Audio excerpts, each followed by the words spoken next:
you're not allowed to have Lyme disease in New Zealand because they say we don't have it. Lyme disease is completely farcical.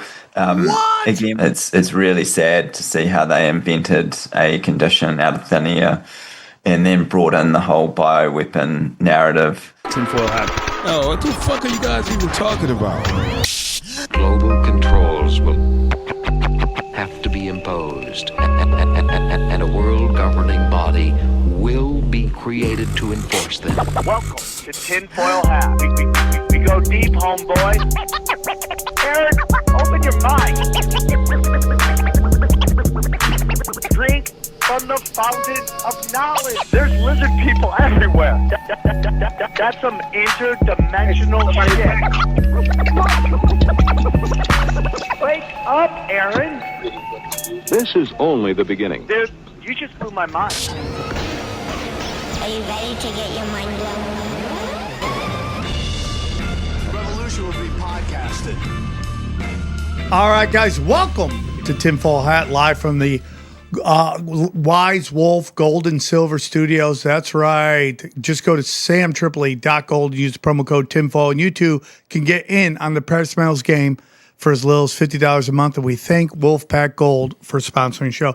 Very excited for today's show. She's a former patient that's turned into a researcher. She has a great podcast called Know Better, Do Better. Please welcome Autumn McLees. And he was a doctor. He's still a doctor, but he's now an independent researcher. Please welcome Dr. Mark Bailey. How are you guys? We are great. Thank you guys so much. How are you, doctor? Very good. Thank you, Johnny. Lovely to be here. Thank you, buddy. Greatly appreciated. Very excited to be here with you guys. Before we start, I'm going to give each one of you guys just a little moment to tell us a little about yourself and where our listeners can start. Doctor, I'm Sam, by the way, and you tell us a little bit about yourself first. Yeah, so basically I was a conventionally trained doctor, and that was in the 1990s when I was at medical school, and graduated in 1999. Now, when I graduated, it corresponded to a period where I was becoming a professional athlete, a professional duathlete. It's like triathlon, but without the swimming. And there became a bit of a cognitive dissonance that developed because whilst I was learning about all these pharmaceuticals and interventions and surgical procedures that we were supposed to do on our patients, I was becoming incredibly healthy and fit, obviously, as a high-performance athlete. And many of the things we were being taught was really at odds with what I was finding were the best health and lifestyle practices. So, yeah, right from day one, it was off to a interesting start for me in my medical career. The other issue that I had near the end of my medical training was that I hadn't had all the recommended vaccines.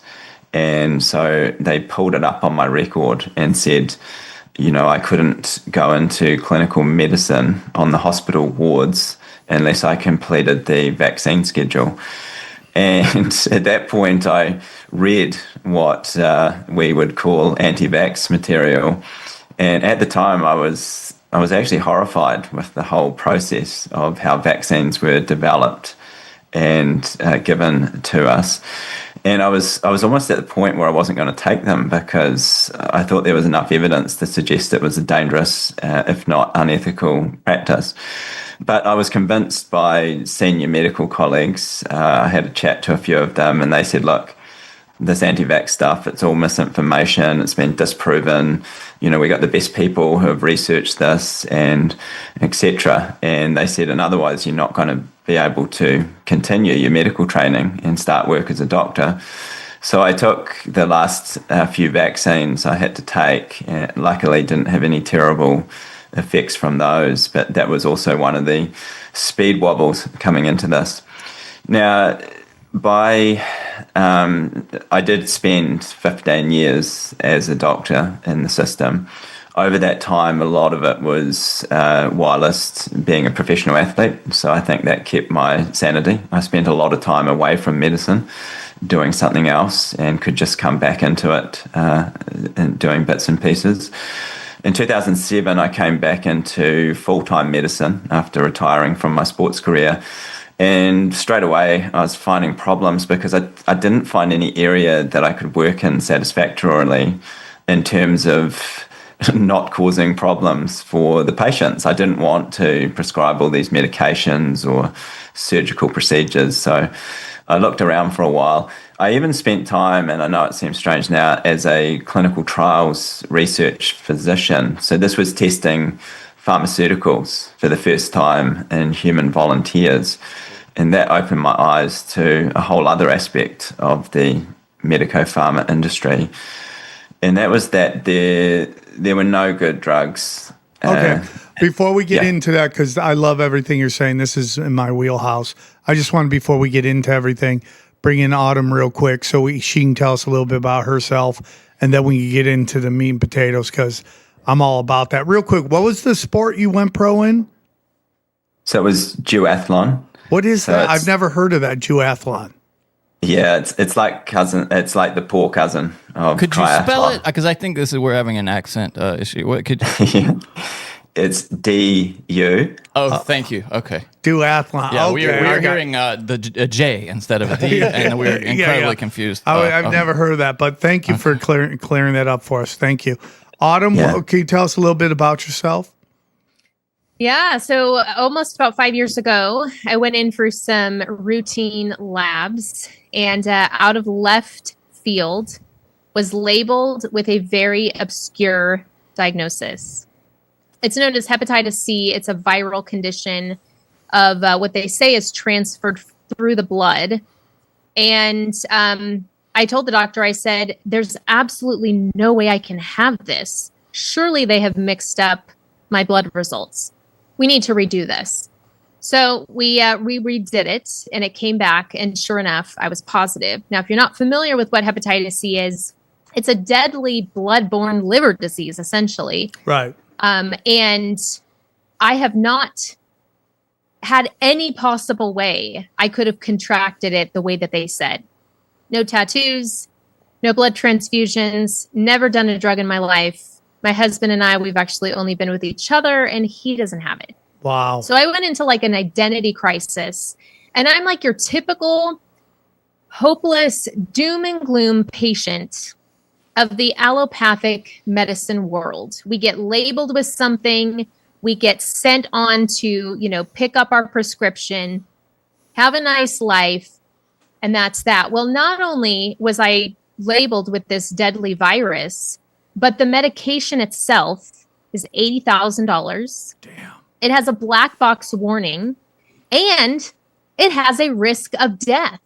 Yeah. So That's crazy. That's where I found myself until I started researching and woke up and crossed the paths of Dr. Mark Bailey, and his wife is also a doctor, Dr. Sam Bailey, and they're amazing with all of this. And they basically played a role in helping me wake up to they actually don't have an isolated virus of hepatitis C. And we're in it. Let's go. This is my favorite subject. So your podcast is called?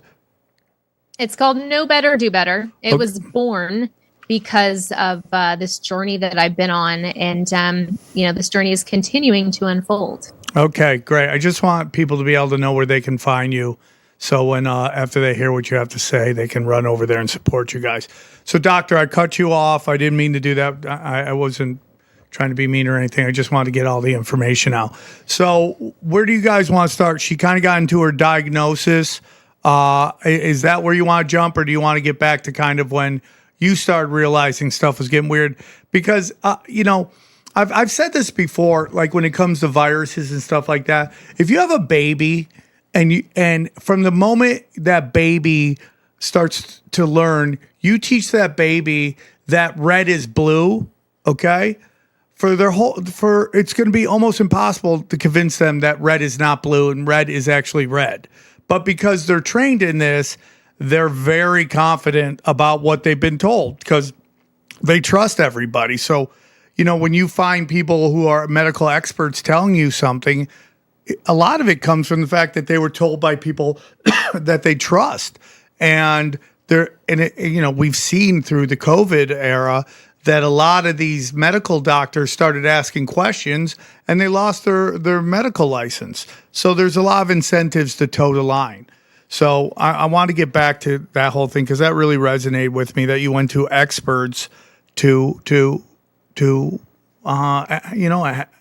ask questions and bring up criticisms.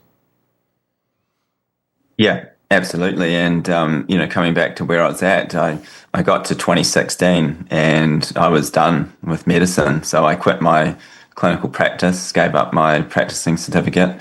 People thought I was just taking a break. And I said, no, I'm getting out of this. I don't believe in it anymore. I don't believe in the medical system as it is. And I don't think we can help patients. So I'd walked away from it fully, but as was mentioned, my wife Sam, who's a bit younger than me, she was still in her medical career and she was offered this job on network television. So she was saying, okay, well, I can do that as well. And I know it seems very odd now. So in 2019, I've been out of medicine 3 years. Sam's still got a research job, enjoying what she's doing, gets put on network television in this new show they brought out here in New Zealand. And then we get to the end of 2019 and Sam, a friend, said to her, hey, now that you're a TV presenter, you should start your own YouTube channel. And Sam was like, oh, okay, I'll give it a try. She starts making videos and we start getting feedback from people saying, hey, look, I know you guys think you're highly trained, but you've been misled on a number of areas and you need to start doing your own research. And we were like, whoa, initially we dismissed it and thought, well, hey, we're the experts here. We know what we're talking about. But Sam started looking into some of these things and realized, oh my goodness, we'd been misled as medical doctors, that a lot of research had actually been hidden from us. And we'd been told narratives that didn't stack up when it came to the scientific literature. So then she starts this YouTube channel and it starts getting a lot of traction. Like thousands of people sometimes a day are joining the channel because I think they can see that, hey, here's a doctor that's about to spill the beans. And people are like thinking this is going to be great. And then we start getting the questions about the situation in Wuhan. And people say, look, they're saying there's this new entity, some disease, it's contagious. And by then, Sam's overwhelmed with her new channel. And she asked me, she said, can you come and help me? And I was initially reluctant because I'd walked away from medicine, almost 4 years earlier. And I said, okay, well, I'll have a look into it. And I started looking into the COVID situation. And within a short time, I came back to Sam and I said, there's nothing scientific to this entire thing. This is, early 2020. I said the WHO is putting out statements. They're just opinion pieces. They don't have proper scientific references. I think there's a problem not only with the COVID narrative, but then soon after we realized there was a problem with the whole contagion, virus, pathogen narrative as well. And we were shocked, and it was such a turning point in our lives that we couldn't believe that we'd been brought into this world of medicine with all these paradigms that were simply untrue. So that really led us to completely abandon, I'd already obviously got out of it, but then Sam had to get out as well. And she became one of the most prosecuted doctors in New Zealand's history, not because any patient of hers ever complained. She never had one complaint, but because of the material that we were publishing. And we quickly came to realize that once you go against the virus model, the germ theory model, and the vaccine model, and which is basically the medico-pharmaceutical industry, they come after you. And the censorship became extreme for us, and we still managed to reach millions of people in 2020 and onwards. But yeah, that brought us into this new paradigm.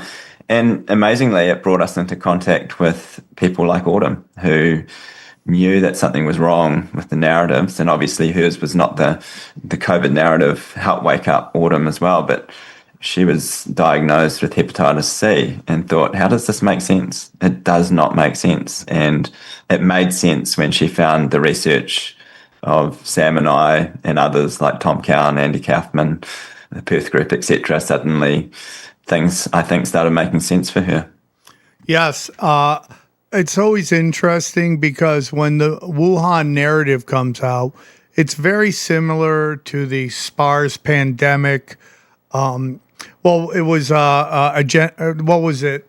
201, Agenda 201, almost step for step, but they started in Latin America. That was their little, shoulder fake on us. It's in Latin America. It's not in Asia.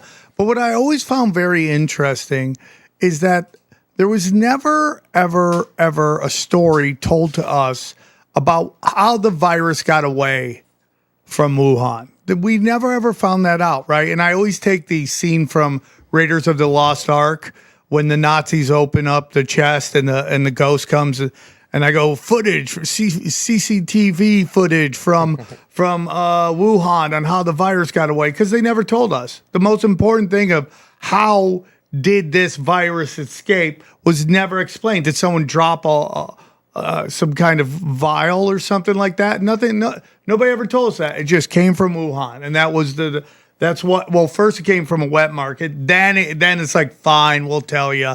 It was a medical lab in Wuhan. So, sorry, you got us, which is hilarious in itself. So do you find that weird at all, Doctor? Yeah, well, that was the first red flag for us. Was as doctors, we thought, what entity makes people walk down the street and just drop dead, seemingly otherwise healthy people? What kind of condition is this? Apart from chemical poisoning, there's nothing else you can really think of that would do that. So yeah, instantly the narrative made no sense. And the other problem, and I've written essays about this, was that these so-called cover-ups of lab leaks, etc., were being promoted in early 2020 and massively promoted. They were allowed to go out to millions of people.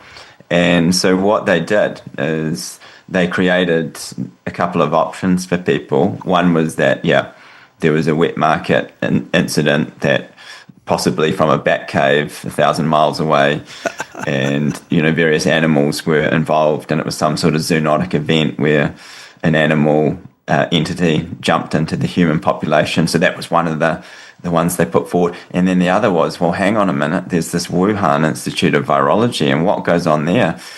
And we had all this staged stuff. So there was China Daily, which is the communist Chinese government news platform.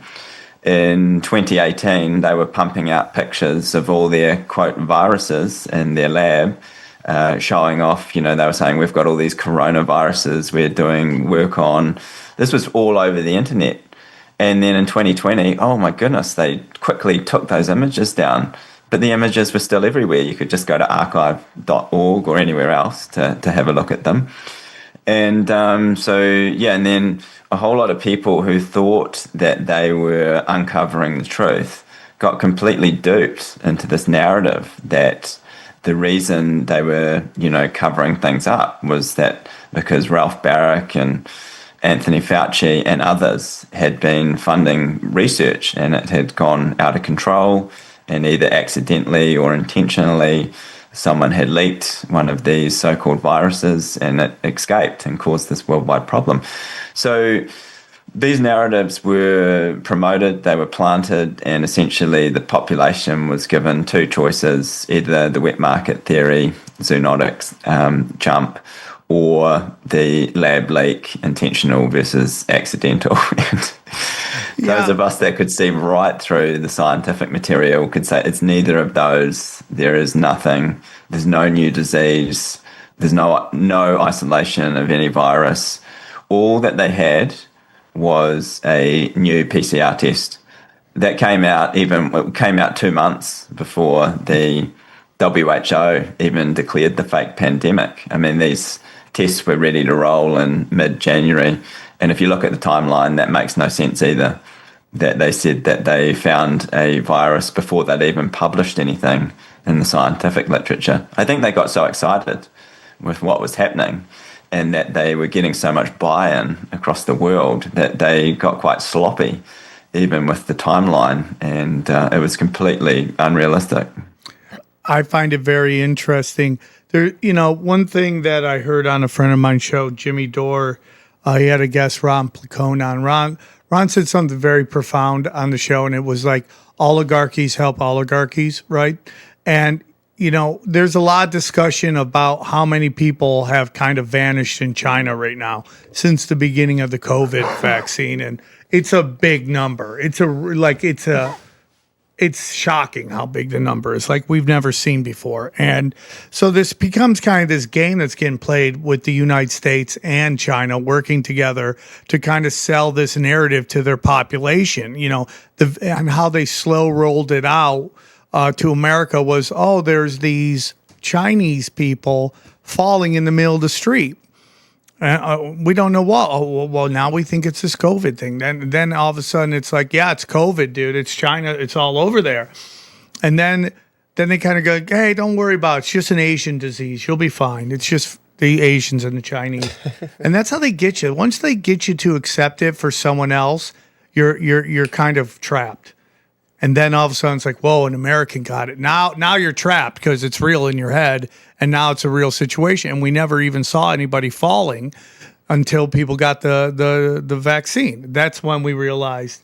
That's when we started seeing people falling. So I find everything you're saying very interesting to me. Now, Autumn, when did your diagnosis come before or after COVID? It was in 2021, so I'm coming up on 5 years. So before that, did the COVID narrative kind of get a hold of you? It did at first because I didn't know. We'd obviously never gone through anything like that, so I didn't know like what was going on or what to expect. But slowly but surely, I started to wake up, and not to the extent that I am now of like viruses, in my opinion, like literally don't exist. I have never seen any evidence. That's what Dr. Bailey is here for as well. He has never seen any evidence of a virus existing, but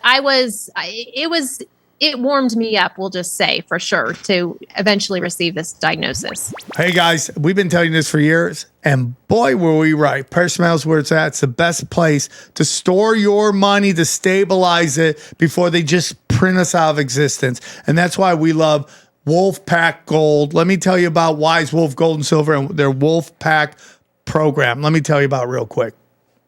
If you're paying attention, you know that de-dollarization is real. Fiat is fake, and you don't want to be left holding the bag when the dollar collapses. Gold and silver has been money through all of recorded history and are an excellent way to protect yourself from inflation and geopolitical turmoil. That's why I trust my friends at Wise Wolf Gold and Silver for all things precious metal. Veteran-owned and an A+ rating by the Better Business Bureau. No transaction is too big or too small, and you can even roll over your 401k or IRA into physical gold and silver. And if you think you can't afford precious metals, think again. With the Wolf Pack monthly membership program, you can get gold and silver delivered directly to your door for as little as $50 a month. Wise Wolf Gold and Silver also deals in and accepts Bitcoin.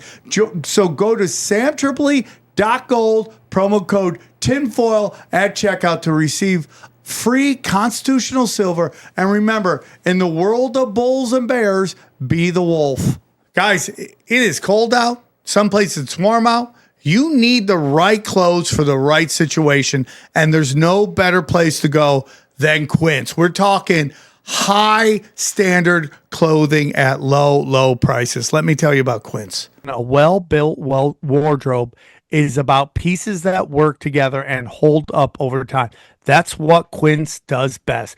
Premium materials, thoughtful designs, and everyday staples that feel easy to wear and easy to rely on even as the weather shifts.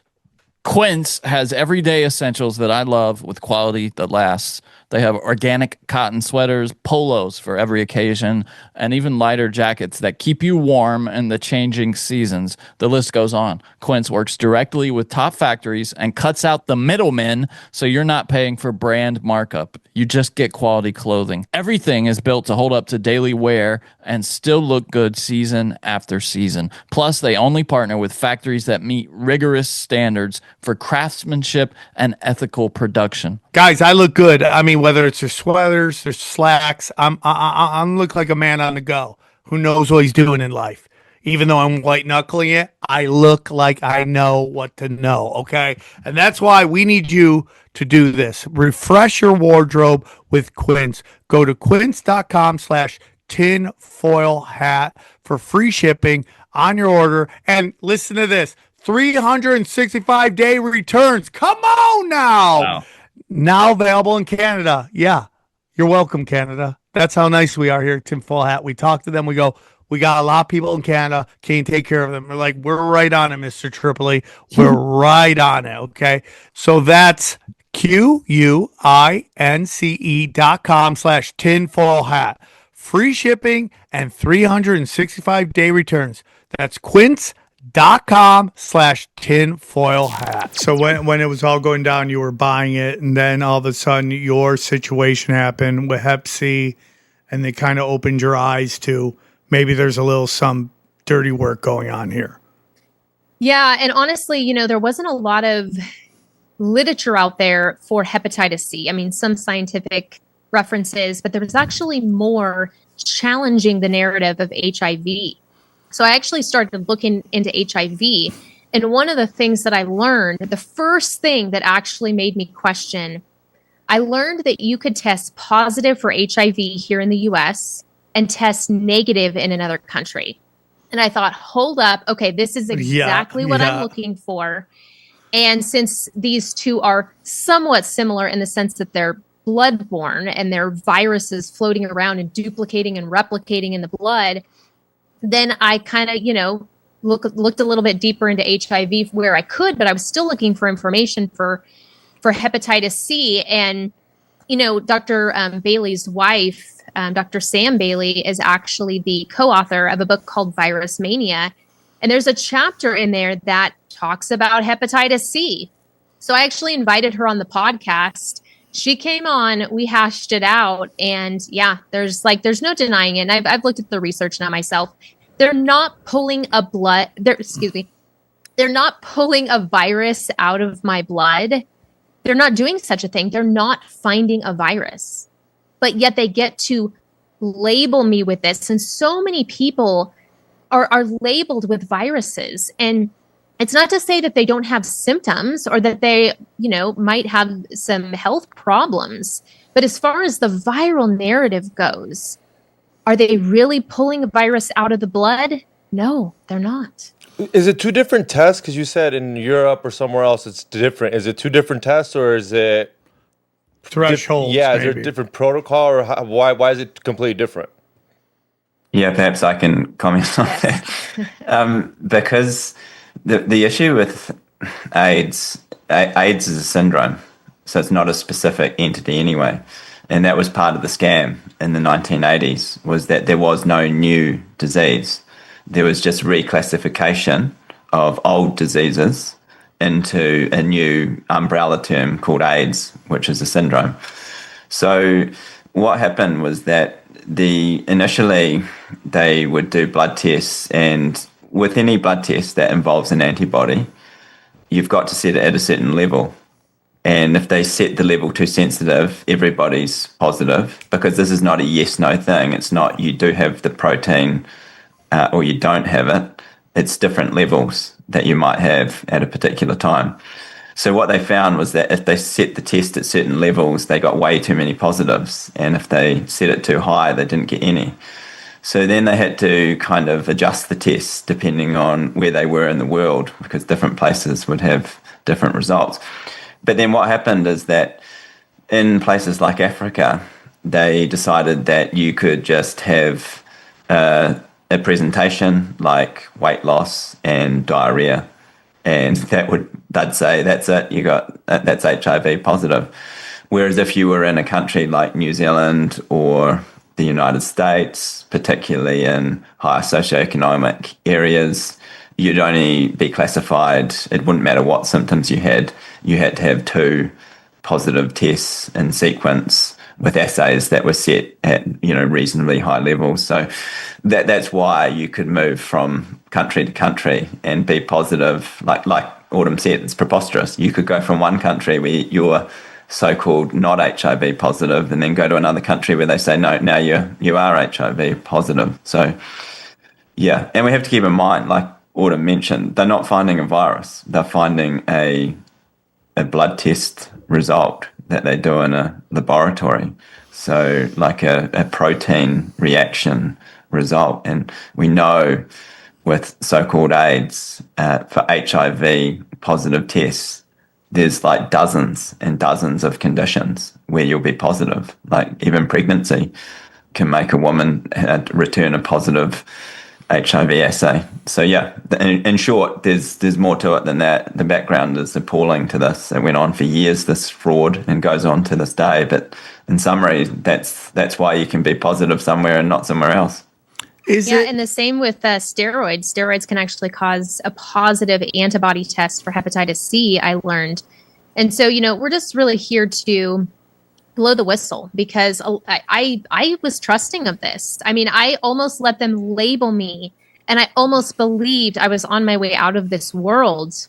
And to know that this appears to be just pseudoscience, and yet people believe it and they're under the spell and the trance of the man in the white coat and what he proclaims, death or life over your life. I mean, it's ludicrous. Yeah. I forget what Monica Perez called it. Like, when we were like, oh, trust doctors. And they're the only ones who get to look through the microscope, right? They're like the priests of the high microscope. Yeah, the high priest of the microscope. The high priest of the microscope. And we just take it. And it's so crazy that you talk about hepatitis C because I remember, like, I'd say 10 or 15 years ago, Anthony Kiedis was diagnosed with Hep C. And then all of a sudden, there was all these articles about, oh, yeah, he doesn't have it anymore. They kind of cured it. And they just cleaned his blood out. And I'm like, that sounds like really weird to me that you could do that. And it probably just, to me, was he had enough money to pay somebody to say that he wasn't hepatitis C, sick anymore. So and this does come down, right, guys, to money and why people don't say anything because their jobs depend on it. Do you think that's the same thing with Magic Johnson? Kind of money and didn't say anything about it because he has to play the narrative? Well, I think someone who cared about Magic Johnson pulled him aside to go, don't take this drug. It's what's going to kill you. And that's why that's why he quit Bush's AIDS panel that he was named to. He quit all that. And, it used to be a hacky joke in stand-up comedy about how everybody wanted to get Magic Johnson AIDS because that came with $1 billion, right? So, it's very interesting, the game that is getting played. So, Johnny is our resident devil's advocate when it comes to a lot of these things. He likes to ask questions. Johnny, do you have any questions so far? He doesn't like it. No, he doesn't. You kind of put him on the spot. I would ask, okay, you mentioned these assays. Now, are these similar? Are these standards also applied to diagnosing bacterial infections? Like the same thresholds? No, they're somewhat separate because with bacteria, they've obviously been shown to exist. And this is the big thing. Now, one of the things that I've written about in my critiques of virology is that virology invented itself as a field before they even knew. They hadn't even established, basically, that viruses existed, and then the field launched itself. That's a problem compared to bacteriology, where with the development of the light microscope, they were taking samples from nature, from humans, and they could actually see bacteria. And the bacteria under the light microscope, we can see that they divide, they metabolize things. We can see that they're living entities and that they do exist. So the issue with virology is that they didn't go out in nature and find any of these entities that meet the definition of a virus. They just assumed that they were there. And then with the invention of the electron microscope in the 1930s, it should have ended virology once and for all, because they were taking samples from people said to have viral illnesses, but then they couldn't find any viruses or anything different from taking samples from people that were said not to have viral illnesses. So that was a major problem. But eventually, to get to your question about antibodies, they became a big thing with so-called viral entities, because an antibody test is an indirect test, and that means that you have to be very careful because it doesn't actually rely on the presence of what you think it does. So in the case of an antibody test, it relies on the presence of a protein. Now, we're not denying the existence of proteins. You are going to find them everywhere in living systems.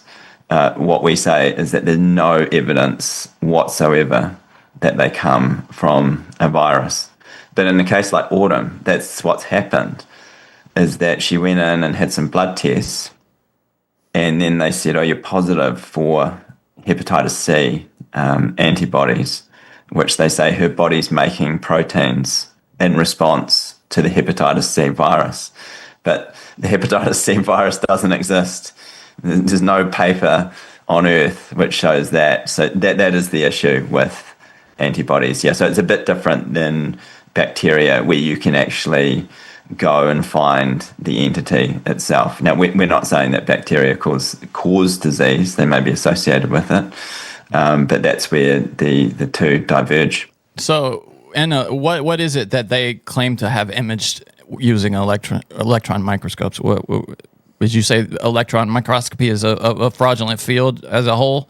I'm it's curious. Exosomes is what. Yeah, I'm curious what they think about that. Yeah, I would not make any conclusions about what is being imaged. There's a major issue with electron microscopy, and there is no gold standard. We can't validate it against living systems. Ooh. So the nature of, unlike a light microscope, where you can take living tissue and look at it, like I said earlier, you can see bacterial cells and microbes. With electron microscopy, the nature of it is very different. So first you have to take the sample, you process it, you expose it to a number of different chemicals, you need to dehydrate it, you need to embed it in resin, you need to cut it incredibly thinly, and then you need to put it under what they call an electron beam, some sort of energy beam, and then that process generates an image. Now, whether that represents living biology, it remains to be known, because there's no way to check it. But the images you see, when we are shown an image of what they say a virus looks like, we would just say, well, it's just a vesicle, if it exists, if it's not an artifact. What about like TMV? What about like tobacco mosaic virus, which is it's one of the earliest things imaged? What would you say those images are? Because those are one of the few. I know they're in plants, but they're one of the few things that they call a virus that we have seen. Do you have a thought? Yeah, totally. So that's an example of something where they can, most of the time, they can't purify anything. That's the problem, because they just have a biological suit. Yeah. But sometimes with things like so-called tobacco mosaic virus, they can actually purify something, like these crystalline structures, and people will say, well, there it is. That's what it is. The problem, again, is that what they image is not shown to have the properties of a virus. So it's not shown to be able to be replication competent, end up in more copies of itself. It's not shown to be contagious in terms of able to naturally pass from one tobacco plant to the other. None of that has been shown. Instead, they have these bits and pieces of scientific literature, including those imaging studies, where, we get sent those pictures and say, well, what's this? And we just say what it is. It's an electron microscopy image, and just describe what the structure looks like. But then the biological function remains to be seen. You can't make that conclusion just by looking at those images. So that is the issue, is that if something has been purified, some sort of particles, there's still no experiment that shows those things are contagious and disease-causing. They might be related to disease. It might be something that the plant accumulates in response to a disease state. We're not denying that. But you have to remember that the definition of a virus is very specific, and we've seen nothing that meets that definition. I do have a follow-on question from that. Then, what would you say accounts for the transmission patterns that we do observe? That gets really to the heart of this, I think. Yeah, so coming back to tobacco mosaic quote virus, if you look at the original experiments which we've done and had them translated into English, they couldn't demonstrate transmission. What happened was that Ivanovsky and the other researchers in the 1890s, they actually tried growing the plants in the same pot together, and they took one disease plant and then put it in a pot with a normal plant. And even when the roots were intertwined and the leaves were touching, they could not transmit anything. So no transmission occurred. What they thought they were observing was transmission in nature, because one plant would become affected in a certain area, and then quite a lot of plants in that area would also become affected. But they were under the same environmental conditions. And Ivanovsky even admits as much in his conclusion. He talks about that unfortunately, he introduces this word virus and says that the virus only seems to affect plants in certain areas under certain conditions. And you're like, well, what's the point of the virus? You don't need to enter that into the story. It's what those of us would call terrain. We say it's the terrain. And yes, it's likely that plants in a certain area will have, the same soil conditions, moisture conditions, temperature, humidity, exposure to chemicals, pollutions, etc.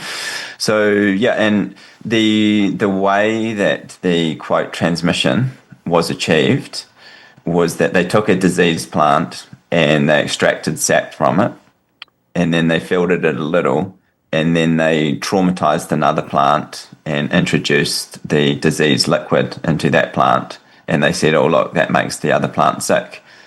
But that's not natural. That doesn't happen in nature. It requires, you have to traumatize the healthy plant. Yeah. And they also report in their studies, you can read it, that the more, quote, virus the plant got depended on how much damage you did to the plant, mechanical damage, like breaking its leaves and damaging its stalk, etc. So that's, this is where it's all been perverted, and all so-called transmission studies you see in virology are not achieved through what they say are viral particles, and they're not achieved through natural exposure. They're using these artificial routes, which is not valid, because it's when you take a biological mix of things and inject it into something else, obviously that can cause problems. It's nothing to do with contagion. Now sorry, can I just really quick? I just want to get to that. Could you? We've had guests on who've said that there is this kind of liminal microbe that's connected somehow to snake venom that accounts for a lot of infection. If I was a judge, I would strike that question. What do you? I would strike what's your opinion on that theory of infection? Well, there's separate things. I mean, snake venom is a biological toxin, and similar to bee venom. And the way it works is it needs to be injected into another organism. So, for instance, if we even if we swallowed snake venom, it probably wouldn't do anything. But once it's injected into our bodies, it's incredibly toxic and can be fatal. But that has nothing to do with microorganisms. That's a biochemical toxicity and poisoning. I mean, are you familiar with that theory that COVID especially is the result of widespread kind of? No, that falls apart, because you still need to inject something. So it wouldn't matter if they had snake venom and they had hundreds of planes. I think the suspicion is that it is in the vaccines, the COVID shot. Yeah, and the shots. That would be a waste of time, because when bioweapons are an interesting subject, because we have so many videos that we made on this subject, because they captivate people's attention, and there's so many movies that Hollywood have put out about this stuff, and and governments have spent millions, probably billions of dollars trying to develop them, and they don't work. You look at all of their biological weapons programs and nothing. They're so ineffective because chemical weapons are 100,000 times more effective and that's so interesting. Oh, wow. and way cheaper. So yeah, we do in some of Sam's presentations. She's contrasted the attempts to do biological warfare versus chemical. Chemical is so incredibly devastating, and they have substances where if you get one drop on your skin, you're going to die. There's nothing that. Of course, all those movies like The Rock and all that shit. They want you. Yeah, of course they are. That makes so. Yeah, but beautiful. Biological. Even if you had. You'd have to have hundreds of millions of snakes to produce enough venom, unless you could synthesize it another way.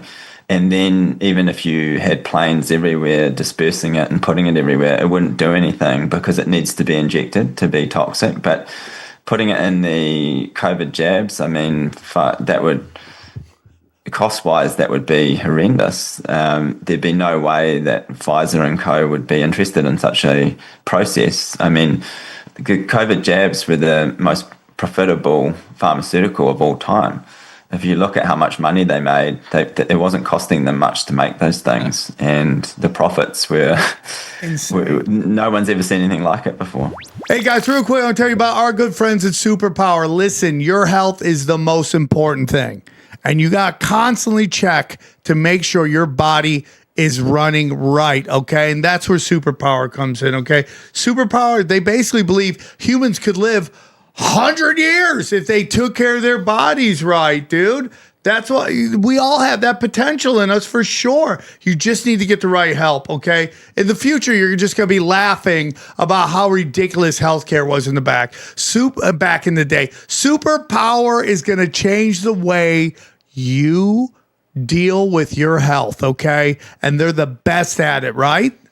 Yeah, Superpower will send a licensed professional to your home, or you can visit a nearby lab. It's one simple blood draw with more than 100 biomarkers, which is way more than what you usually get, and it's a way to unlock a real understanding of your body. Their app includes detailed info on your heart, liver, thyroid, hormones, metabolism, vitamin and mineral levels, and even environmental toxins.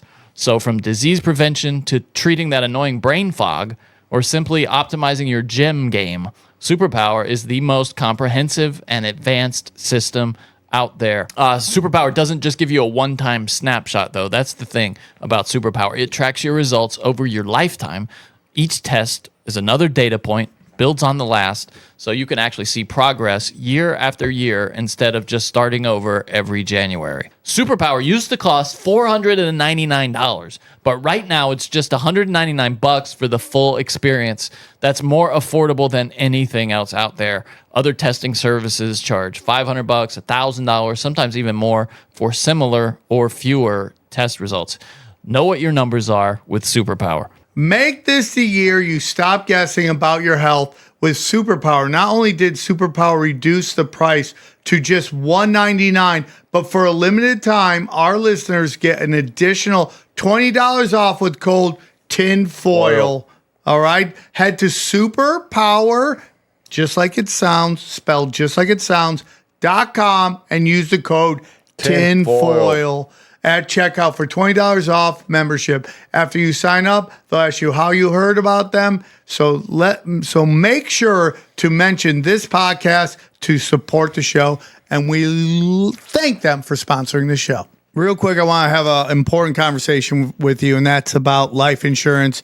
You know, people don't want to talk about, but it's very important, okay? Especially if you have kids. You want to take care of your children. If you're a dad or a mom and you're taking care of your kids financially and something unfortunately happens to you, who's going to take care of your kids? And that's why I want to tell you about our good friends at Ethos, okay?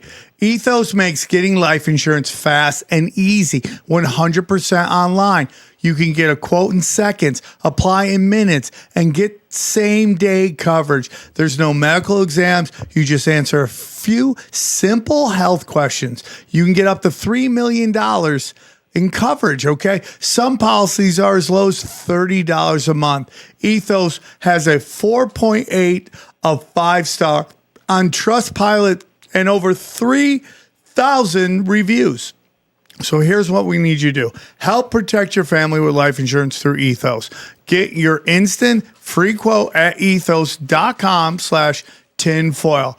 That is ethos.com/tinfoil. Application times and rates may vary, and we thank them for sponsoring the show. So when, we've had other doctors on discussing it. It's one of my favorite topics. I go on other shows, say I don't believe in viruses, and their just jaws drop and they look at me like a Neanderthal and stuff like that. But I'm okay with that. That's just life, and I deal with this every time a new psyop comes out. So Andrew Kaufman put out this video where these articles would come out and say, oh, they isolated the COVID virus. And so because he's like you, he knows what he's looking for. He'll read the article, look at their citations, go to the citation, study the actual research. And at the end, they always say, this does not prove Koch's postulates. So I would like to ask you, because I can't remember the name, but I know there's Koch's postulates. And then later on, they came up with something like Rivers requirements. Have you heard something like that? Or what was the actual name where like 20 years later, like, okay, we can't prove it with this.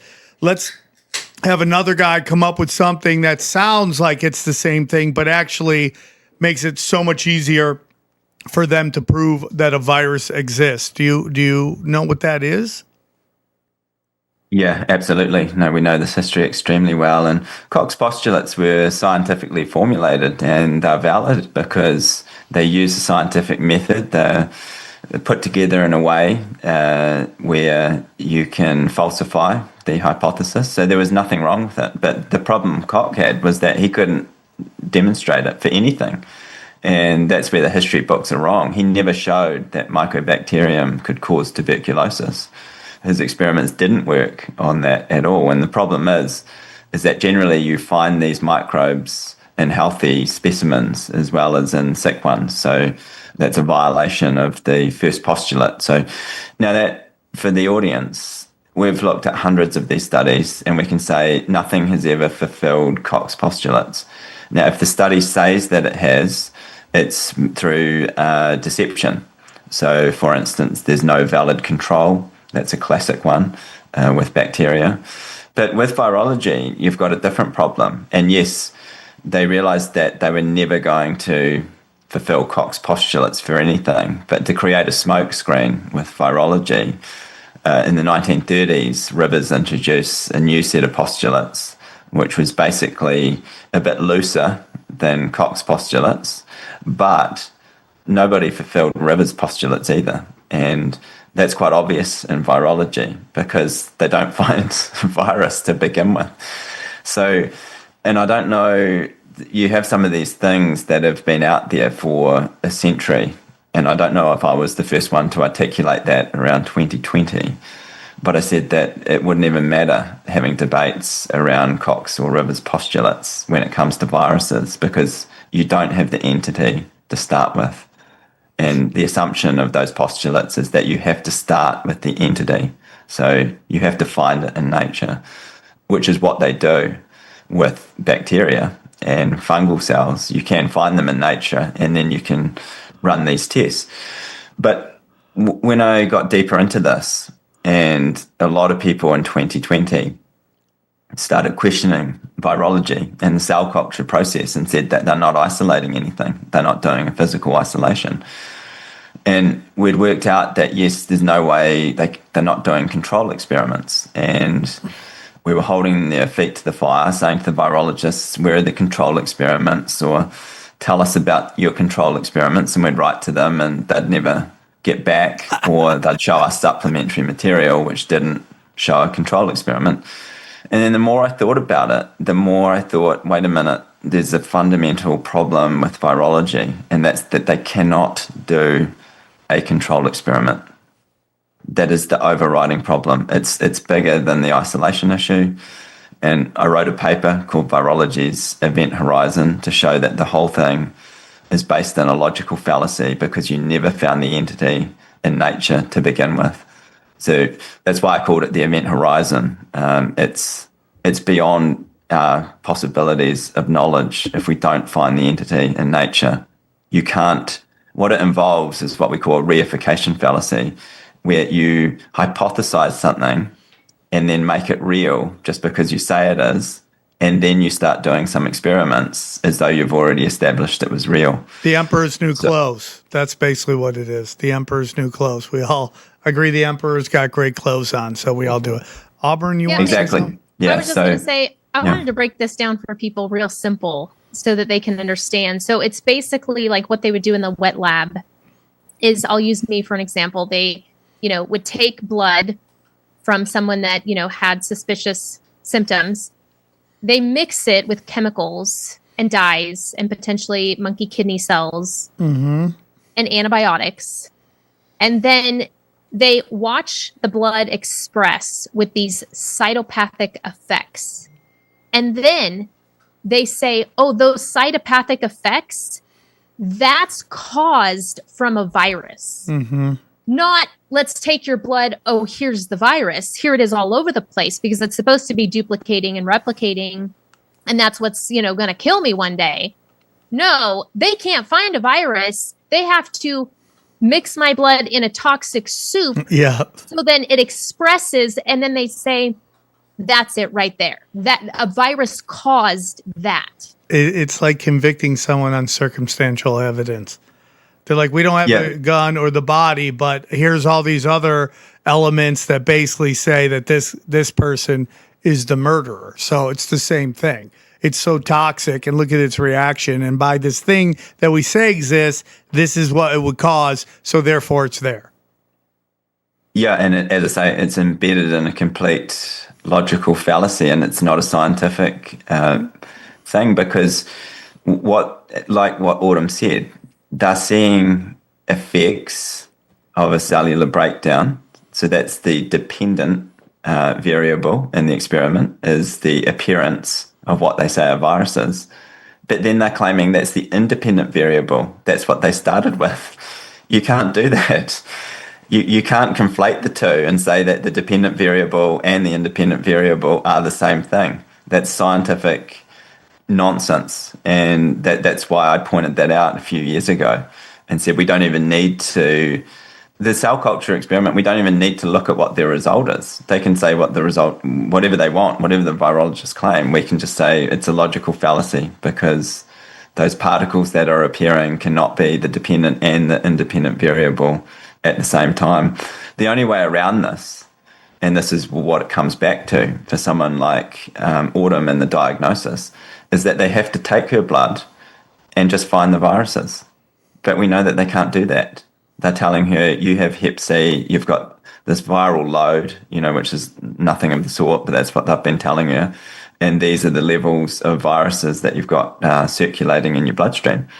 But it's all based on this logical fallacy. They don't find the virus. Instead, what they do is just test her blood with antibody assays and PCR. Something I've wondered. Oh, yeah, go ahead, please. I was just saying, can I say, guys, that you don't even have to have liver problems to be diagnosed with hepatitis C.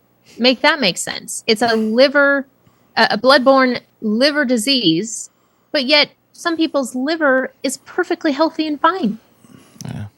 So once again, it's like COVID science where they say, sorry to cut you off. It's like it's the old asymptomatic carrier. Yeah. We got to watch out, guys. You have COVID. One of the symptoms of COVID is not having symptoms. And we have to watch out for people like Autumn, because not only is she asymptomatic and doesn't have these health problems, but she's probably a super spreader. She's probably spreading this stuff. Autumn, the super spreader. You brought up symptoms. My question was related to symptoms because there are some so-called viruses that cause incredibly unique symptoms. Like rabies, they say, causes hydrophobia, right? People are literally become afraid of water. What in your model, what would account for these really uncommon and specific symptoms like that? Yeah, so rabies is such an interesting one that my wife Sam put out a video called "But What About Rabies?" because that's the most it's a comment that just kept appearing over and over and over again on our platforms. And so finally we had to do this video to address rabies. Now, rabies is, totally fascinating because one is that the vast majority of times, like that you get bitten by a dog that's said to have rabies, you don't get sick at all. That's not a thing. So this narrative that we've been told that if a dog bites you and if it's salivating and stuff, you're probably going to die. The reason that's so damaging is it's not a biological scientific thing. It actually becomes a psychological thing where people actually panic and think that they are going to die. So that's one thing. And the psychological expectations are absolutely enormous. Now, I don't know if you've heard of a book called Can You Catch a Cold? But the author, a friend of ours, Daniel Reuters, he writes showing, he exposes research which showed that if you give someone water or saline water and tell them that it's chemotherapy, like for cancer, their hair will fall out and they'll start vomiting, even though they've just been given water. That's how powerful it is, these expectations. So when you've got a narrative that if you get bitten by a dog, you're going to get rabies, some people do get incredibly sick.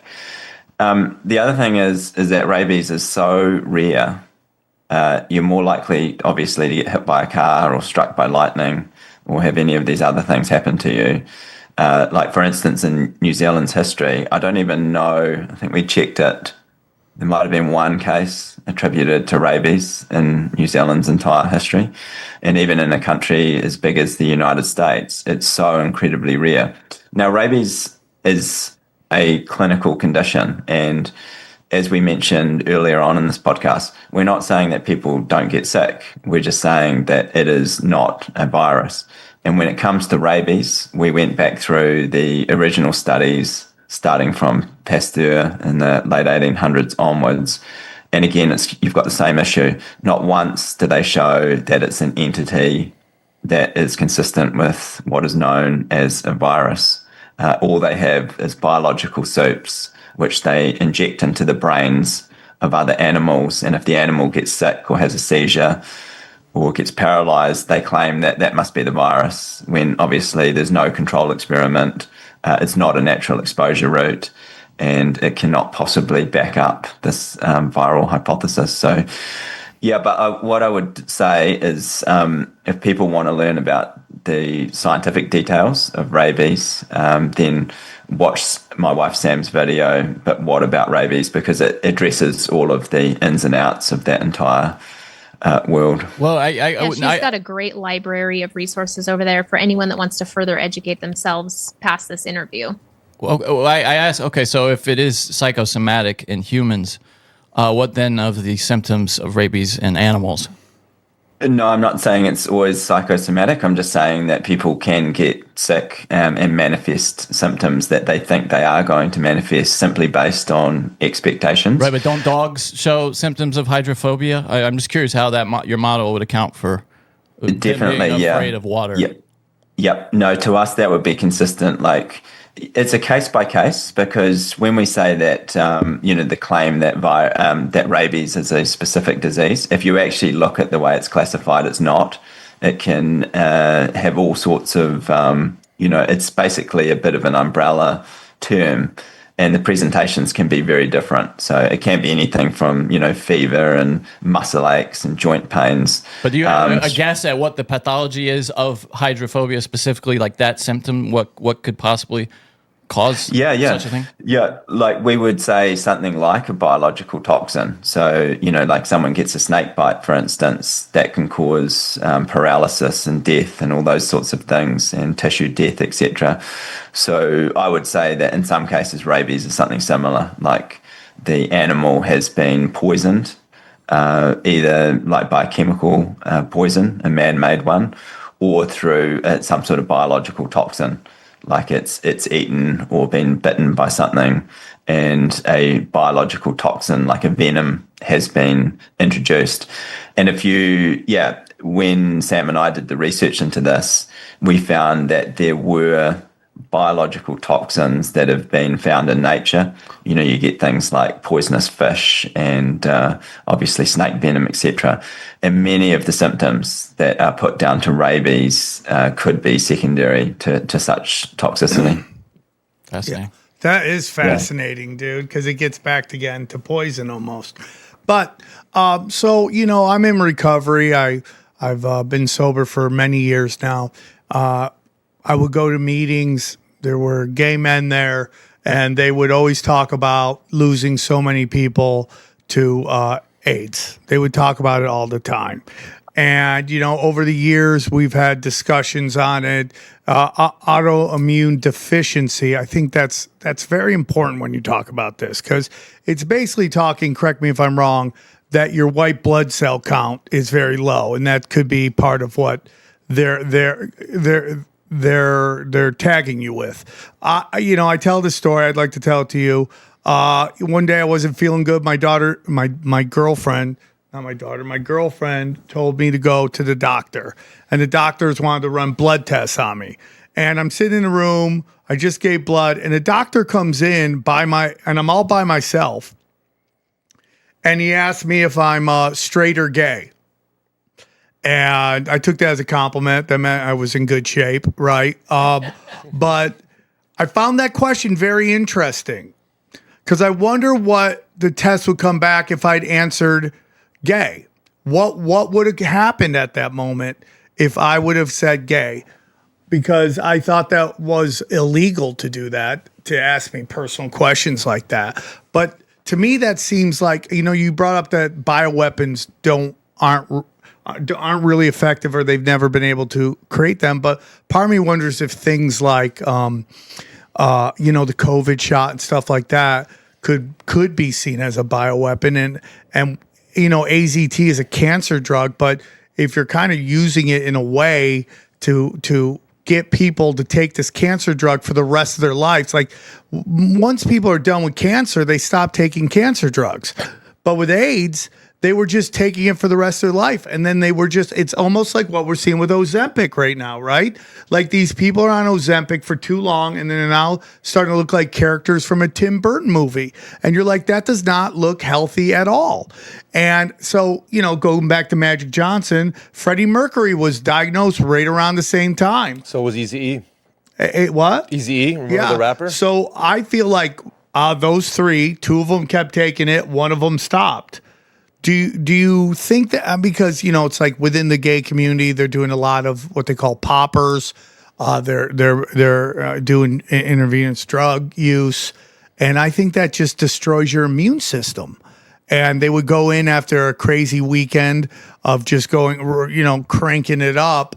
And they would come back and they'd be like, oh, yeah, you're HIV positive. And when in reality, they had just gone through a crazy week of partying, and they just got caught at the wrong time. So what are your thoughts on that? Either of you?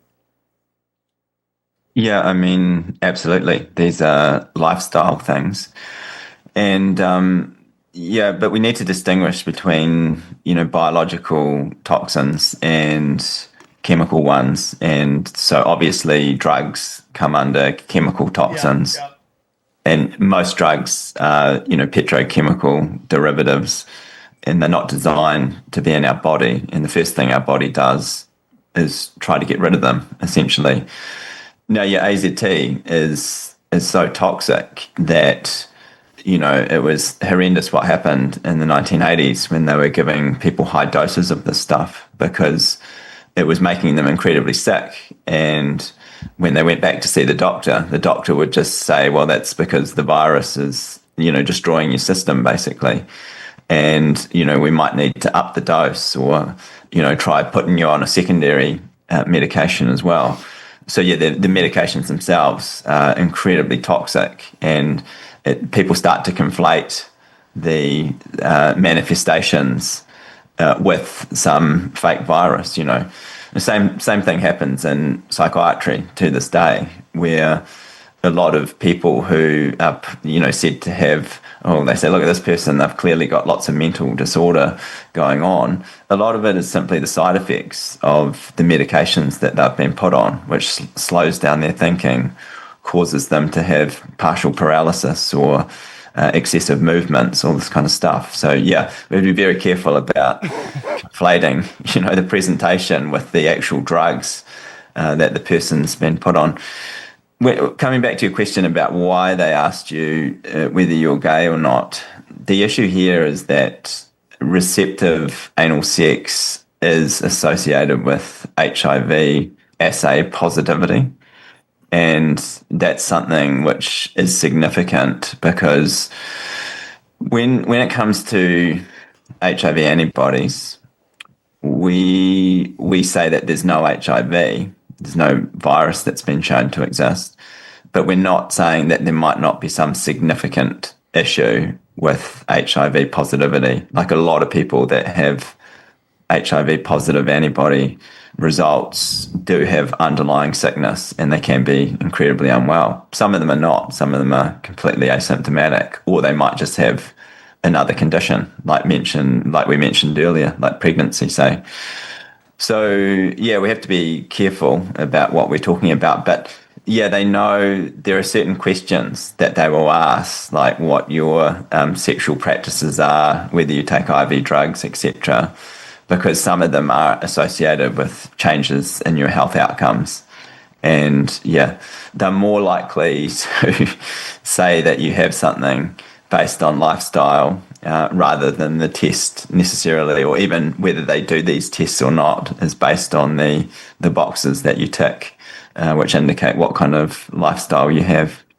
What? That's the real problem that I will say that I have with this, with the allopathic medicine model in general, is because these floating germs and viruses, they keep us from actually getting curious, actually get curious about what's causing us to be sick.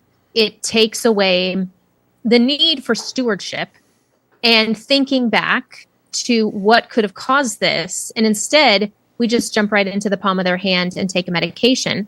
For me, the best I can come up with is I might have been, I think they call it floxed, which is from an antibiotic back years prior to this diagnosis.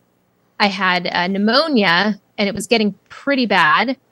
And so took a medication, later went back after this and looked it up. Sure enough, there's liver warnings on it.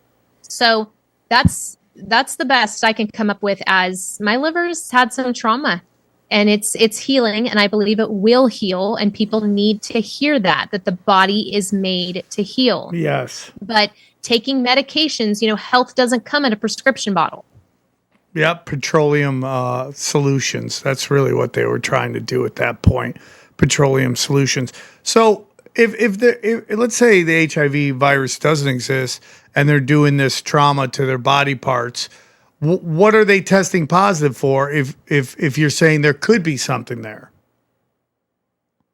Yeah, and that's an interesting question. What is it? Like, why?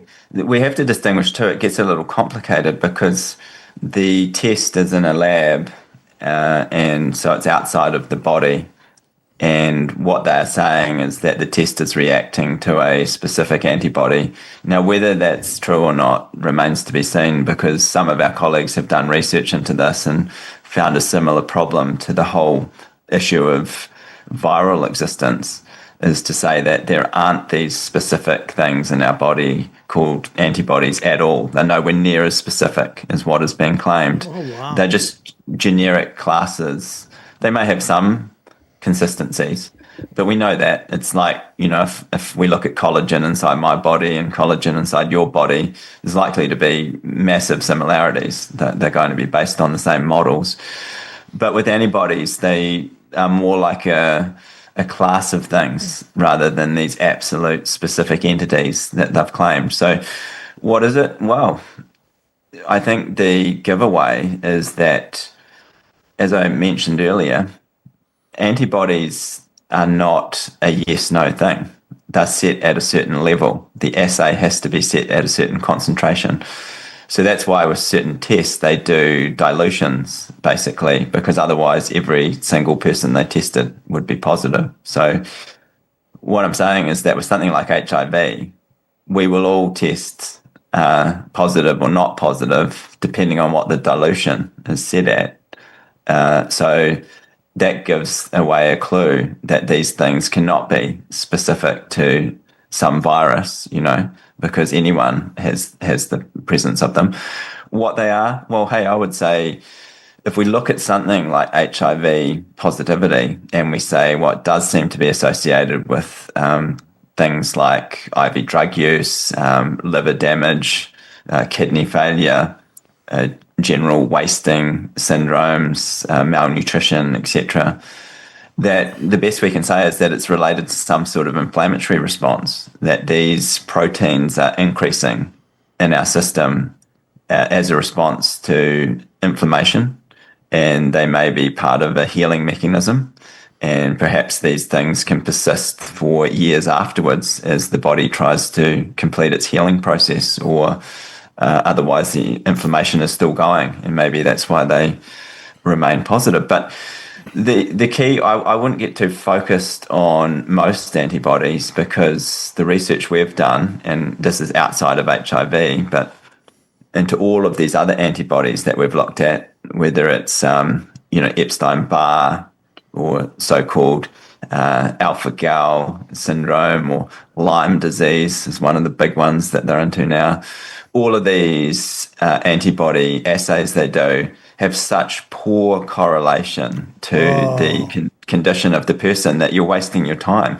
It's like, Lyme disease is a classic example. Oh, yeah. The vast majority of people that have so-called positive Lyme disease antibodies don't have any symptoms. They're completely well. And this is really common in the antibody research.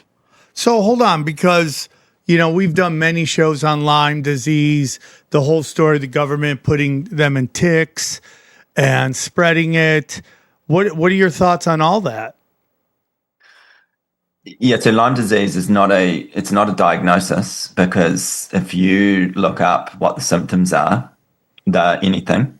So, they could be just fever and lethargy. It could be joint aches, it could be certain rashes, but none of these are specific entities. So again, it's just this generic kind of term.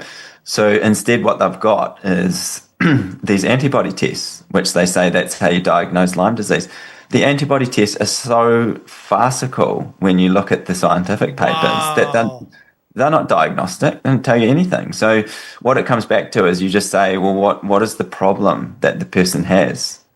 Do they have a fever, or do they have low energy, or do they have a rash, or what is the particular problem? But I would say, firstly, that Lyme disease is not a specific disease, and you should never, ever label anyone with that. It's really problematic in terms of what happens next for that person.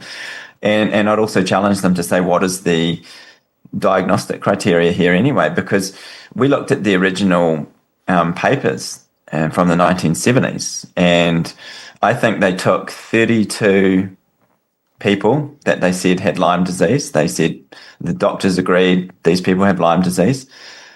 You know how many out of the 32 that they found the Borrelia bacteria in? Two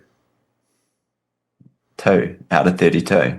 So 30 out of 32 they didn't find the bacteria in. But then they said that the Borrelia are the cause of the Lyme disease, and that they got into the body through a tick bite. But that's again, it's completely collapses the entire narrative. That doesn't make sense. We're in a testing epidemic. Like, people have symptoms. You get your symptoms grouped together. The doctor gives you a test. The test sends you to the medication with a diagnosis. I mean, and here's something else fascinating. In New Zealand, we have the biting insects here as well, and creepy crawlies, mosquitoes and various hobbits. Things. Yeah. But we're not allowed to make that diagnosis here. You're not allowed to have Lyme disease in New Zealand because they say we don't have it. So it's the same with malaria. We have exactly the same mosquitoes here, and they're everywhere. But we're not allowed to make that diagnosis because we're not in the right area, apparently. So yeah, Lyme disease is completely farcical. What? Again, yeah, we have we have put presentations on this, and it's really sad to see how they invented a condition out of thin air, and then brought in the whole bioweapon narrative.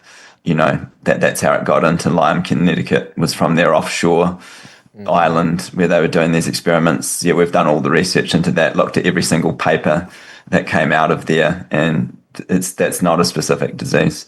So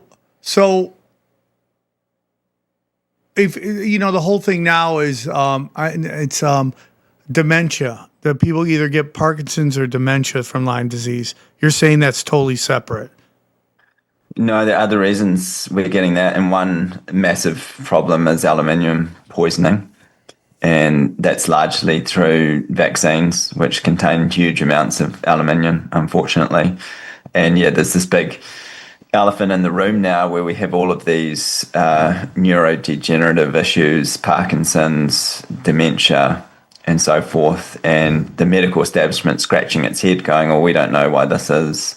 Or they make up stories about genetics or vascular disease, etc., when people are being poisoned, basically. And Professor Chris Exley in the UK, he was doing excellent research into this area until he mentioned vaccines, and they stripped all of his funding from him and basically exiled him from his university. So, wow. Yeah.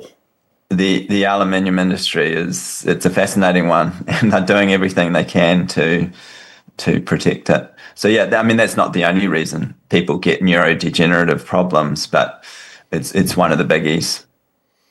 Wow. That's incredible. I mean, it's just like, everything is a psyop, dude. It's just everything's a psyop. So, Autumn, excuse me. May I ask, do you have children? I do. Okay. So what I find interesting is that both of you are part of groups that are very passionate about vaccines. Very passionate. I deal with it in my own life, with my children. Very passionate. And it's what I call this agent, I didn't make it up, but it's called Agent Smith effect, where somebody is just, you're having a conversation with them, and so all of a sudden you introduce them to some data that they don't like, and you become Agent Smith from the Matrix, and it becomes very nasty very quickly, and they start calling you all these names and stuff like that. Auburn, what was that like? Autumn, why do I keep calling you Auburn? Sorry about that. That's Autumn. a new one. I gotta say, most of I'm the time sorry. I'm called Amber. I'm a little slow. I'm sorry about that, Autumn. No, you're all good. But what was your experience with that as you talked to other mothers, friends, and stuff like that? What was the reception you got? Well, my kids are older now, so a lot of these conversations happened years ago. They're like 14 and almost 18 now. But I was in what you could call like a Crunchy Moms group. So I had quite a few friends that were kind of already on the same page. But I actually played a role in helping wake up some of my friends and some family. My mom and I are actually fairly outspoken about this subject. And so, I actually, I had people willing to look at the information. That was obviously at the time when I believed in viruses. So I can see now how much more sinister this whole agenda is that when there's no virus and we're vaccinating I used to think at least, well, okay, even though they don't really work, like maybe a small percentage, right? And it's like, no, there's no viruses. So, I mean, gosh, we're just literally injecting poisons. But yeah, I was able to help wake some people up, thankfully, and some of them are still awake today and have chosen to decline. But yeah, at times it brings about interesting conversations, and I love to have this topic on the podcast as well. So yeah, I believe that we need to be vocal about it, and sometimes people are receptive and sometimes they're not. Going back to the effects, I have a daughter who's autistic. I don't want to get too much into any of that, but when we bring up the correlation possibly between vaccines and autism, which is a very hot topic right now. And, in California, I think it's 1 in 4 now. It's like 1 in 5. It's like an insane number. And what I find very interesting is if I go to you, hey man, if you go to this kids park, there's a 1 in 5 chance your child could get kidnapped. No one would go to that park. No one would ever go to that park. But if I go, hey man, you got 1 in 5 chance that this could affect your child's life forever, even though they're making great strides in that with different medications. Why do you think, as a mom, why do you think other mothers, Autumn, are so resistant to just hearing the other side of the discussion? I think a lot of it probably boils down to fear, mostly. And then obviously ignorance. And some people just aren't willing to challenge the medical monopoly in the system. They believe it, they need it. It's a crutch. It's too scary to look elsewhere. It's too scary to go off on your own. If you deny medicine, what do you have left? How am I supposed to combat these illnesses and disease? What more am I supposed to do? I found in some of the conversations that it's a background of fear there that's actually running the show. And so, I came from a place where I educated myself, and I am adamant about learning to steward and take charge of my health and my children's health. And I've just come to realize some people just don't have that they don't have that either desire, or they don't have that confidence, or they just haven't been exposed, because I have met some that once they were exposed to the education, or they finally crossed over and watched a video or listened to a lecture, and they finally saw and understood a little bit, then they felt a bit more empowered. So some people, I think they just stay in the dark on purpose, and they don't want to see it. And and so I don't know. That's my thoughts on that.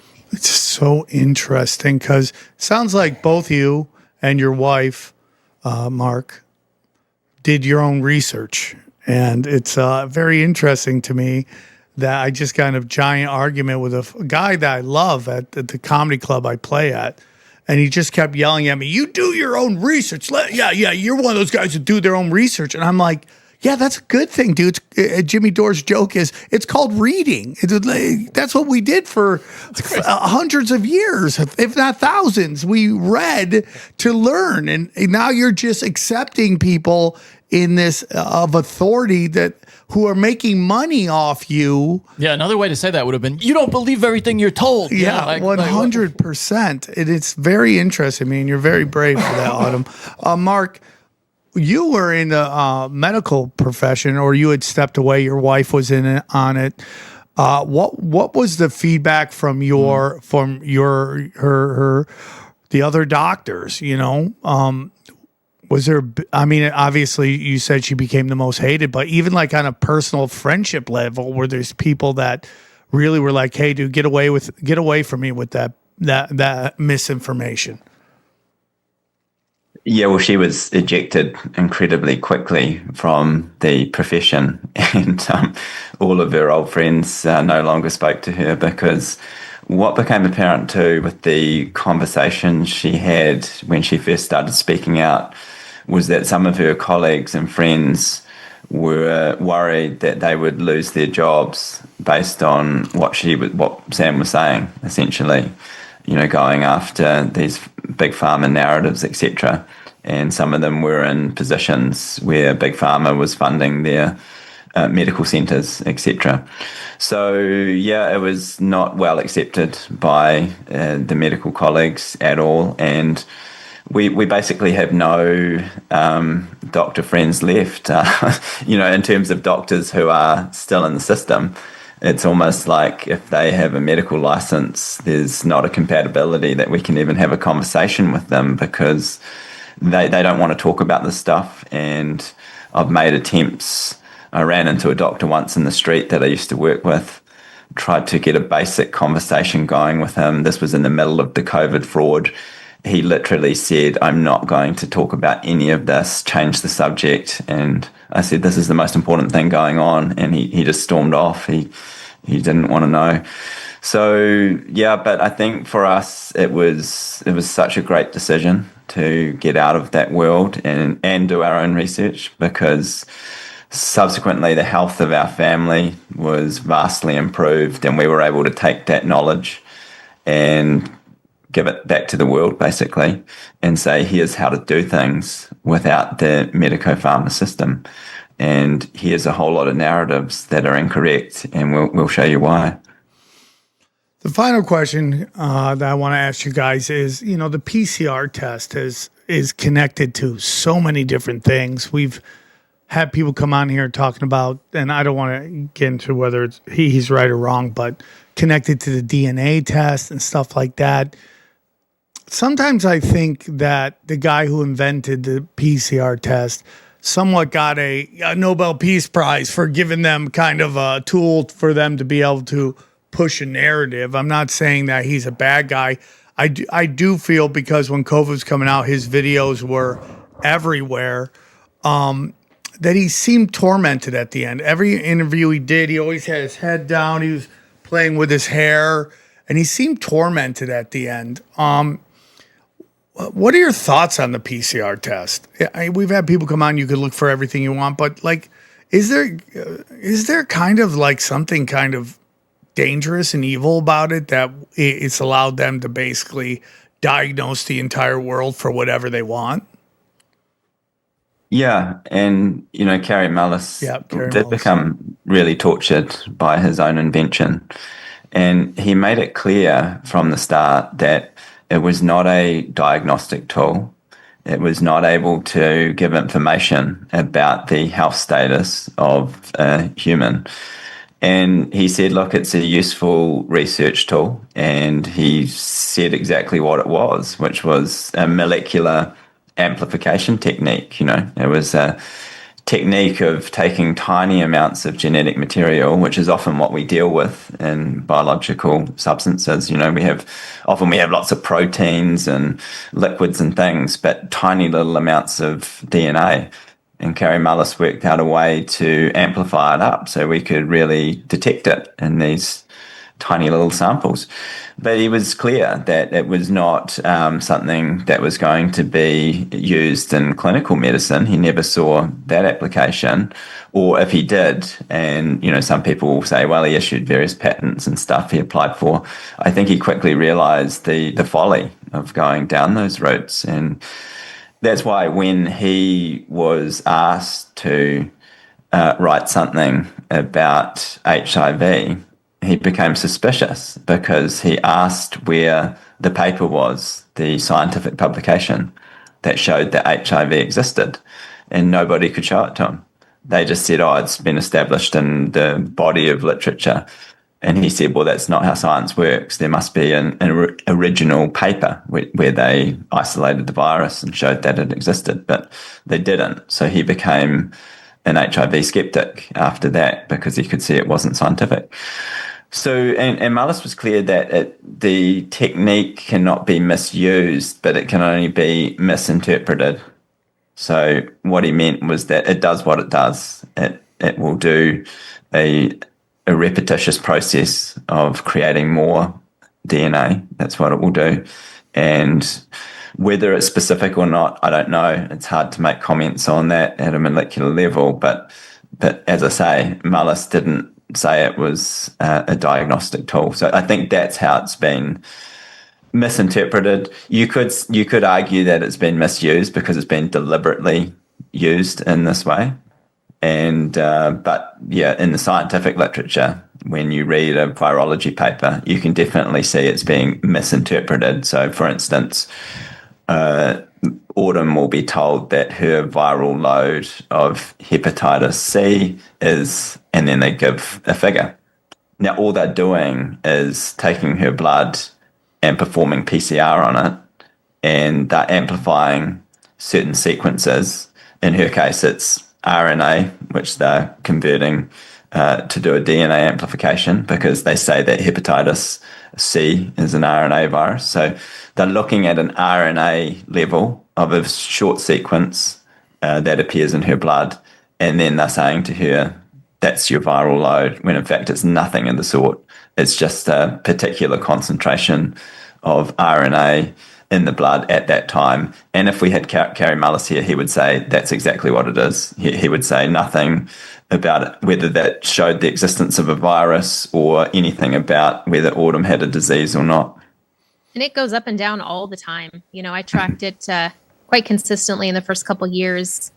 And I had a doctor in the beginning, a gastroenterologist, say, oh, well, it's, right at this level. So you've probably had this for about 2 to 3 years. And I'm thinking, okay, what happened 2 to 3 years ago?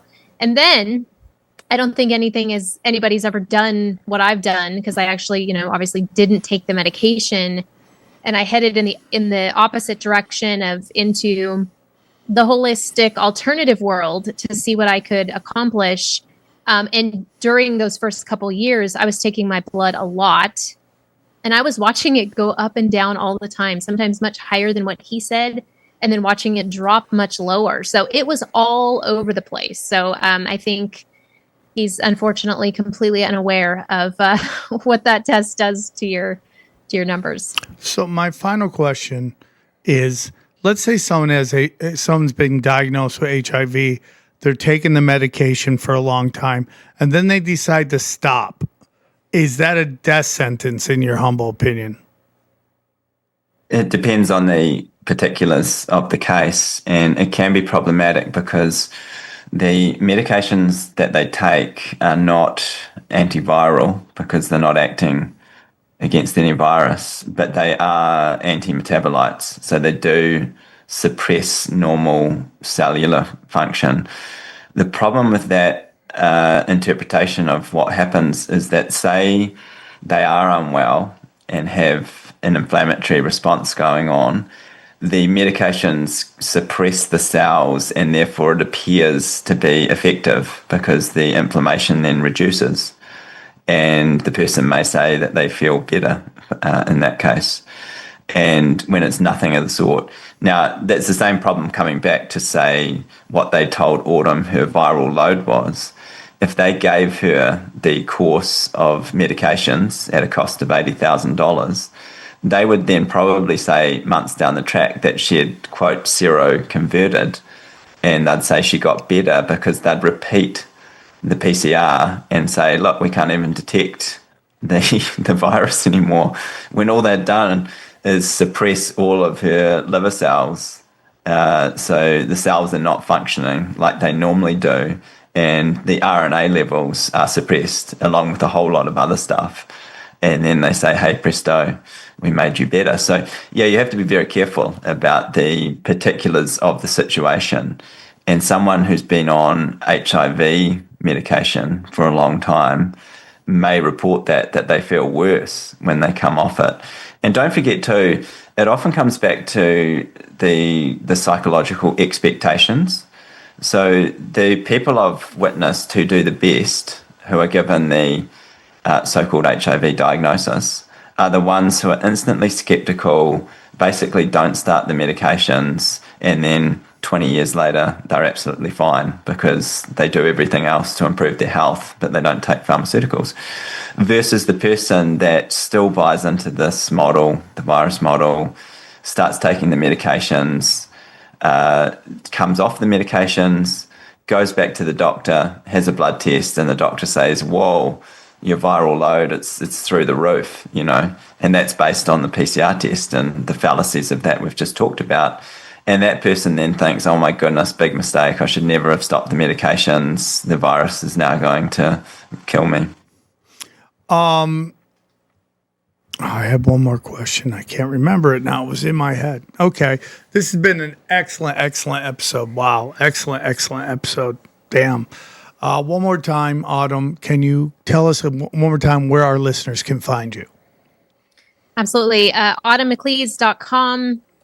Podcast is Know Better, Do Better, and on social media platforms at autumn.mclees. Excellent. Dr. Mark, can you tell us where we can find you, and also tell us where your wife's YouTube channel is so we can all go check that out as well? Yeah, well, interestingly, the YouTube channel, we've been able to upload videos again recently, Yeah, 5 thank years. God. 5 years after they were banned. So it's, yeah, something's changed, but obviously they're moving to new narratives now and aren't so worried. But it's best if people come to drsambailey.com. That's where we have all of the information, the videos, the essays, the stuff, the free downloads, etc. Use the search function. You can check any topic, whether it's measles, chickenpox, HIV. We've covered all of this stuff. But yep, she has the YouTube channel, which has been heavily suppressed in the past, Substack as well. But as I say, it's safest to go to drsambailey.com because it's the only place we can guarantee it's not censored and you will get the original content. Okay, I remember what it is. Did you find it weird that when they said right when everyone was going to start taking the COVID shot, that they said they cured HIV or AIDS or whichever it was, and then there wasn't a giant celebration? Like I thought that would be one of the biggest medical breakthroughs of all time, and it just seemed like everyone just moved on. One thing we've come to realize is that whatever is appearing in the corporate media is part of their overall staging, part of their overall advertising, etc. And yeah, it's whenever you see something, you have to wonder why it's appearing. So yeah, it was interesting, and a whole lot of stuff has gone on in the last 6 years in terms of so-called press releases and everything. But no, it's all highly staged, and unfortunately, it's not a good place to go for information, as people may have established, the corporate media. All right. I just want to say, both of you, thank you for coming on. Doctor, I know that you're in New Zealand, so I'm sure it's like crazy time in the morning for you. So I appreciate both of you guys coming on the show and joining us, and it was an all-time banger. So thank you guys very much. Don't leave. Let's just break down the episode. All right, guys. Welcome. Great show. What'd you guys think? What'd you guys think It was of weird. Dr. Mark? It was weird being next to you all while you're hard. Well, You were that was stoked. very weird You were very because we had a woman on the show. Why is it weird now? Well, because she was. I've always wanted to talk to a duathlon guy. I gotta be honest. That was definitely weird. That was he got a little uncomfortable there. I was like, it's just a joke. We're in America. I was even. That's what it sounded like. No, it we did all sound looked at like each that. other. And I know if I didn't ask, people would be like, why didn't you ask him about the Jew? Why did you have a duathlon guy? Yeah, why didn't you ask about a duathlon guy? Guys know this is one of my favorite subjects. That guy is great. He might be the best. Yeah, person they're on all that great. subject we've Yeah, had. but this might be the Michael Jordan of this discussion. I think so. Yeah. I'd love to talk to his wife. I wonder. Oh, yeah. His wife Yes, yeah. sounds like she's just an assassin. Is there a reason you find this to be? Because it's definitely your favorite topic. Everything we have It's right up there, terrain, yeah, but for like, sure. is it because you were kind of on top of it? Because it's literally like, look at how fucking stupid we are that we believe in viruses. Why is it your favorite? Because it really is. Like every time we have it, you're like, Okay, I'll about tell it. you why. Because I'm dumb, and I don't know any of the scientific part of it. So when I get people on who know all of it, it gets me excited. Because I just did a show in Tampa Bay, and it was great. It was a lot of fun, But I said I didn't believe in viruses, and he was like, he kind of gave me a Who's he here? what was it, Jack Dorsey? I did a show, yeah, man. Jack Dorsey. Hold on, huh? no, I got it wrong. Shut up, Johnny. Thanks for fucking. I was making we were this- excited. It was Thanks Ken for making Dorsey. this. What? It was Ken Dorsey, Miami quarterback. No, it wasn't Ken Dorsey, Miami quarterback. You piece of shit. It was Danny Jones. Sorry, Danny. My Okay. apologies. Completely different. Human. And by the way, real quick, That's a big show. Danny Jones is an excellent interviewer. Yeah. Is that out yet? It was supposed to be out this week. It hasn't come out yet. So, I mean, we'll see That's a what. big show. How nice is his actual studio? Because Bro. what you see on TV, it already looks. I'm like, where is this full recording out of? How nice is his actual? Well, he's on a set, like a proper set, right? No, it's kind of like he has like a big building, And just like Joe Rogan's thing, his studio is like the smallest part of the building. Because I saw a picture It's an of you guys office together. within like, I don't know how to, it's not a warehouse. It's just it's like somewhere where you'd see like it's kind of like when I did Ninjas or Butterflies, right? Oh, they have this they have big, this big building and this small room for their podcast. Same thing. Those Florida boys are crushing it, dude. Oh yeah, Dude, we could be in Florida, guys, and we could all have our own studio there, and we could all record state income tax. We could all record the same podcast from our own rooms. that'd be fucking amazing. We wouldn't even have to be near each other. We could be like a band that hates each other and don't want. They all play on separate parts of the stage. We'd never have to see each other. Even though I love you guys, right? It would be like you go in your studio, I'm going in mine. Guys, welcome up. What's up, Johnny? What's up? That's what Stern does now, dude. He's on like fiber or whatever, connected to everybody else, so it's instant. You instantly you don't have to worry about stepping on people. But and the quality's pristine. But he does it from home, right? Yeah, he doesn't like to talk about it, but yeah, of course he does. It seems like that. Yeah, yeah. And he's just staring at a screen. It must be. Yeah, it must be. There's no way he's inviting people to his house. No. The guests, no. Do you think he makes love in a hazmat suit? Like he's so I feel bad for him. He's so germophobic. Him, Howie Mandel. He's like got mental illness, Stern, I think. Yeah. Yeah, that's why I didn't get mad at him during COVID, even though other stuff he was saying was fully stupid. I didn't get mad because I knew he, like when I was in his studio, he just would freeze out. He's so disappointing. Yeah. Like as far on like the way he's just started sucking celebrity dick. I mean, it's like, damn. Because I defended him against the Opie, because I loved Opie and Anthony too, but I always kind of was like, no, Stern's okay. But man. Well, it's like most of your liberal comics in the 90s, they're all progressives now.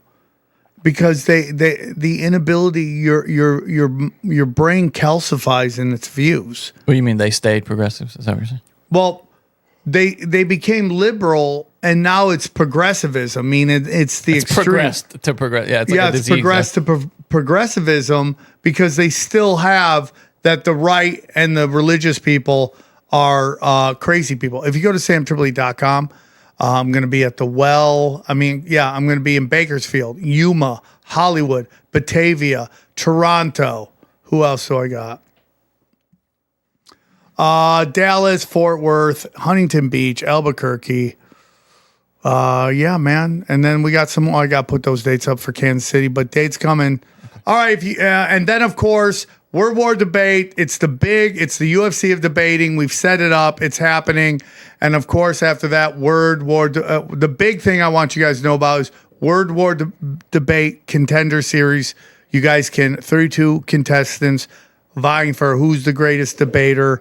And the 2 finalists go to the live show. So join now, guys.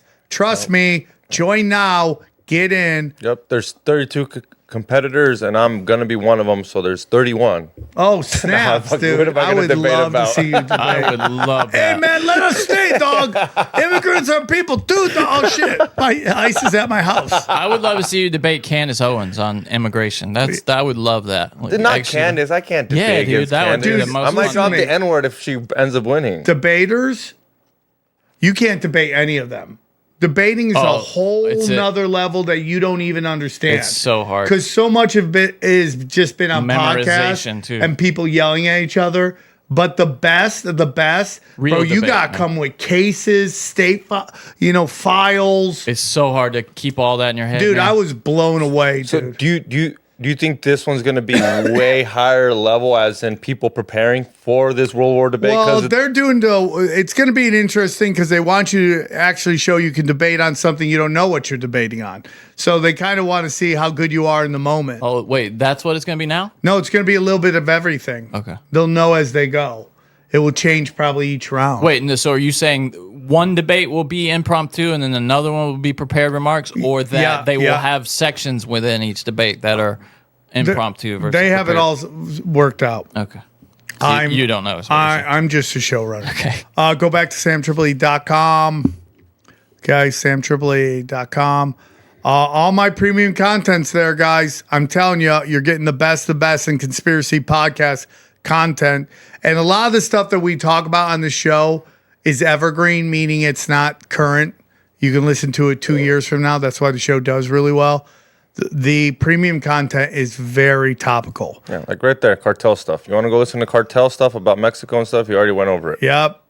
It's crazy. Yep, the Union of the Unwanted is great. Do all that cheap. You get about 3 a week, dude. I'm trying. Some weeks I get so slammed I get you 1 or 2, but for the most part I'm trying to do 3. Talk about Cash Daddies, Johnny. Yeah, been killing it there. Howie is true expert in the field of finance retirement. You can learn. I mean, real quick. Sorry, Johnny. No dumb questions. After this, we're gonna get into the State of the Union.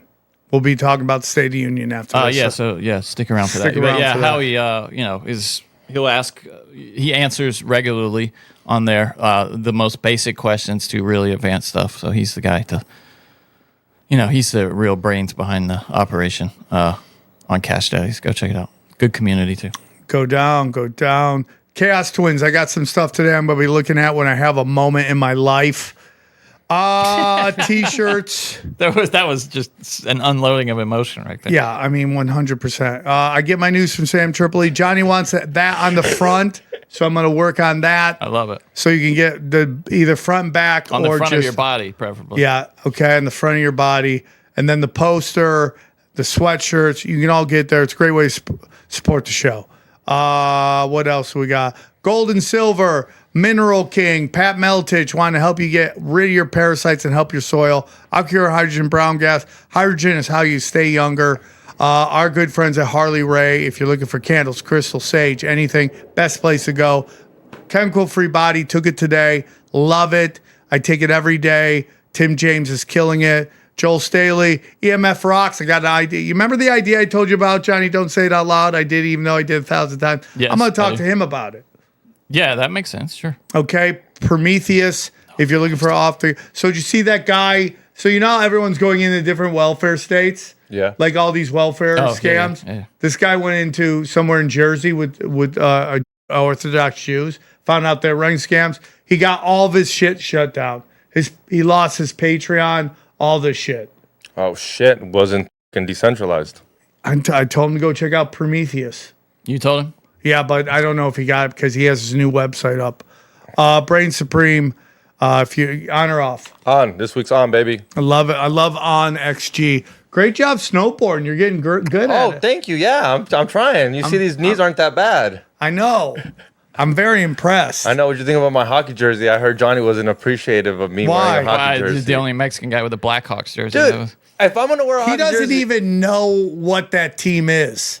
He just gets cheap what jerseys. City, what city are they playing? Chicago. Okay. Yeah. That's fine, dude. He just gets free jerseys. That's all it is. Or cheap ones. What a great time to wear them, though, when literally America be Canada. People wouldn't stop talking to me about it like I knew. A lot of snow up there, huh? Wait. So people were just bringing up the hockey People kept talking to me like I fucking knew it. I was like, You're like, that's so funny. You think I know hockey and I'm American. You should have just been like, no comprende. No comprende. Dude, I'm just housekeeping on the hill. That's all I'm doing. Do you need new sheets or towels? New sheets and towels? State of the Union, what did you guys think? Long. It was a long Dude ran the light for sure. Didn't see it. Trump just ran the... He pulled a Ralphie May and just kept going. Obviously good for him. He could keep going, but at his age, do you think you could talk for that long? I think he's a unicorn, dude. He's a robust human. He's an interesting guy, dude. I don't like everything he's doing. There's a lot of stuff I have problems with, but man, that guy is very interesting. He's unique as shit. You can hate him, that's fine, but he is unique, dude. Yeah. There's nobody like him to be 80 and just be able to talk for 2 hours. It's unbelievable. I'm telling you who's getting fired, though, his hair lady. Oh, yeah. That thing was out there. Dude, that chick is gone. Yeah. Sorry, gay guy. We tried to do DEI. Look at my fucking hair. Do you think he's like that all day, like at the house? Or do you think it's the second he kind of walks on stage and then he feels the According people? to Shane Gillis, he's always like that. Like, he's always like That's bombastic. even more impressive. That's even more impressive That's to just know that this was just on all the time. But, like that Somalian lady in the audience yelling at him, you kill Americans. It's just... we've gone away from civility, dude. It's we deserve better theater actors. Yes. Oh, we had a Like huge there's no theater actor civility anymore. You know what that's going to do? That gonna stand up because people are like, if Omar can do it, I can do it too, and just gonna start yelling at people. We're already getting out of control with these live streamers. Have you been seeing them? They're bugging people now. Oh yeah, that's they've been doing that. They need to stop that. What do you mean by that? People like the Like streamers. you'll be sitting down eating by yourself, and they'll get in your face and try to make you uncomfortable. Yeah, that's how you get shot. Yeah, stabbed. We've seen it. Yeah. Yeah, it's like time to go, faggot. I hate it. I mean, it's these Gen Z too that don't have like social cues, and they've never been hit. They don't get spanked anymore. They don't know what pain is. Well, and another thing is you can't. Back then, you used to be able to hit someone, and there was no recording, so you got away with it. Like you might get assault, now everything is recorded. You can't really hit someone anymore at all because it's not if he's harassing you. Everyone cheers on the people punching him. Yeah, but still harassment. Still, you're not allowed. What it is untalented people trying to fucking get clout.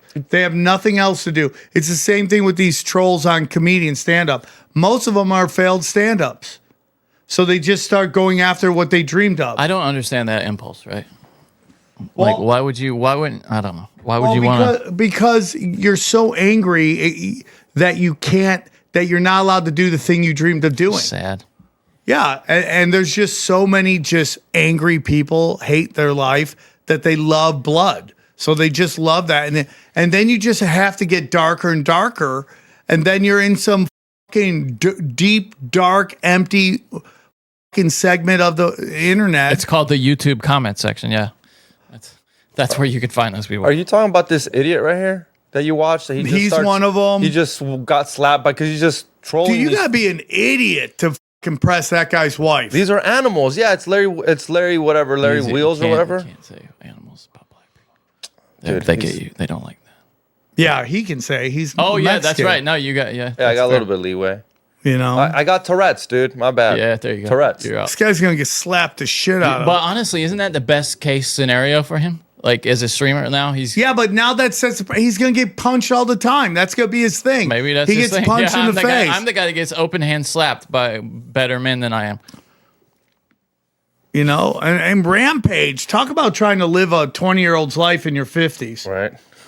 Wait, that wasn't Rampage. No, the guy that hit him, but the guy's party, I think it was Rampage. He got hit twice at the same party. Do you think you would have done any of this clout shit? Young Sam, 20-year-old Tripoli? That's not me, dude. Yeah. I remember when I was young and I was at UNLV and my friend Heath, there's some fucking Europeans there and I started talking to them in a European accent and he's like, you sound like a fucking asshole. Quit that shit. I'm like, oh, sorry, dude. I didn't know. That's a good friend. Yeah. That's a good friend. Yeah. Truly. You need that. I don't as a young person. Listen, on stage, I talk a lot of shit. Off stage, I just want to be chill. And you couldn't have seen yourself doing that man on the street shit though. Like people. Do you guys? You remember, man? You remember Street Smarts, the show? No. What was it called? Street Smarts or the man where they just interviewed people, man on the street style? The first person I remember doing that was Tom Green. I know people did it before that. There was a show. Jaywalking was like that. There was a show where you would interview people on the show. They offered me to be the guy to interview in the on TV or a web series? And I turned it down. Smart. That was really smart. I was an idiot back then. Why? What was your thinking at the time? I could do better. What did you end up doing? Wide World of Spike, and that was good. Yeah, that was great. But show. It's Johnny. Here's the thing about me on television. Every time I do it, every time I did it, I got great ratings. I killed it, and then the show got canceled. The industry hates me. They hated me since the beginning. Well, you're not the kind of person that suits like at all. You're kind of a chaos. You got that chaos energy that we were talking about with Milo or something, and they don't like that. They don't like that. They like to control you, In and fact, they also that's a good example, really, of Milo. Like we were talking about him. Milo's the extreme. He's right. like, but he goes for blood. We were talking about. Yeah, he goes for blood. I like Milo. I do too. I would love to have him on debate because it would be so funny. He's very funny. He's so funny. Like on a different topic, do you guys watch Tucker? with that Israel guy. What's his name? I pulled a bunch of clips for BS. Yeah, Huckabee looks like an idiot, dude. Oh, I didn't expect Tucker to actually like push him. Tucker, what do you guys think about Tucker? To me, he seems like he's a genuine truth seeker now, and where's the Kabbalah wrist? Johnny, let's say this. What if Israel wants everybody to hate him, which is a notion out there? Doesn't he kind of fit into that? Yeah, I suppose.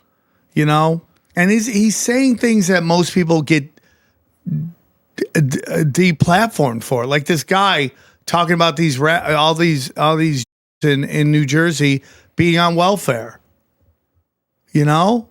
I mean, like he gets deplatformed. Why is he not serving that same? The guy goal? who I'm not going to say I trust him, but that guy leading the Republican candidates for Florida governor.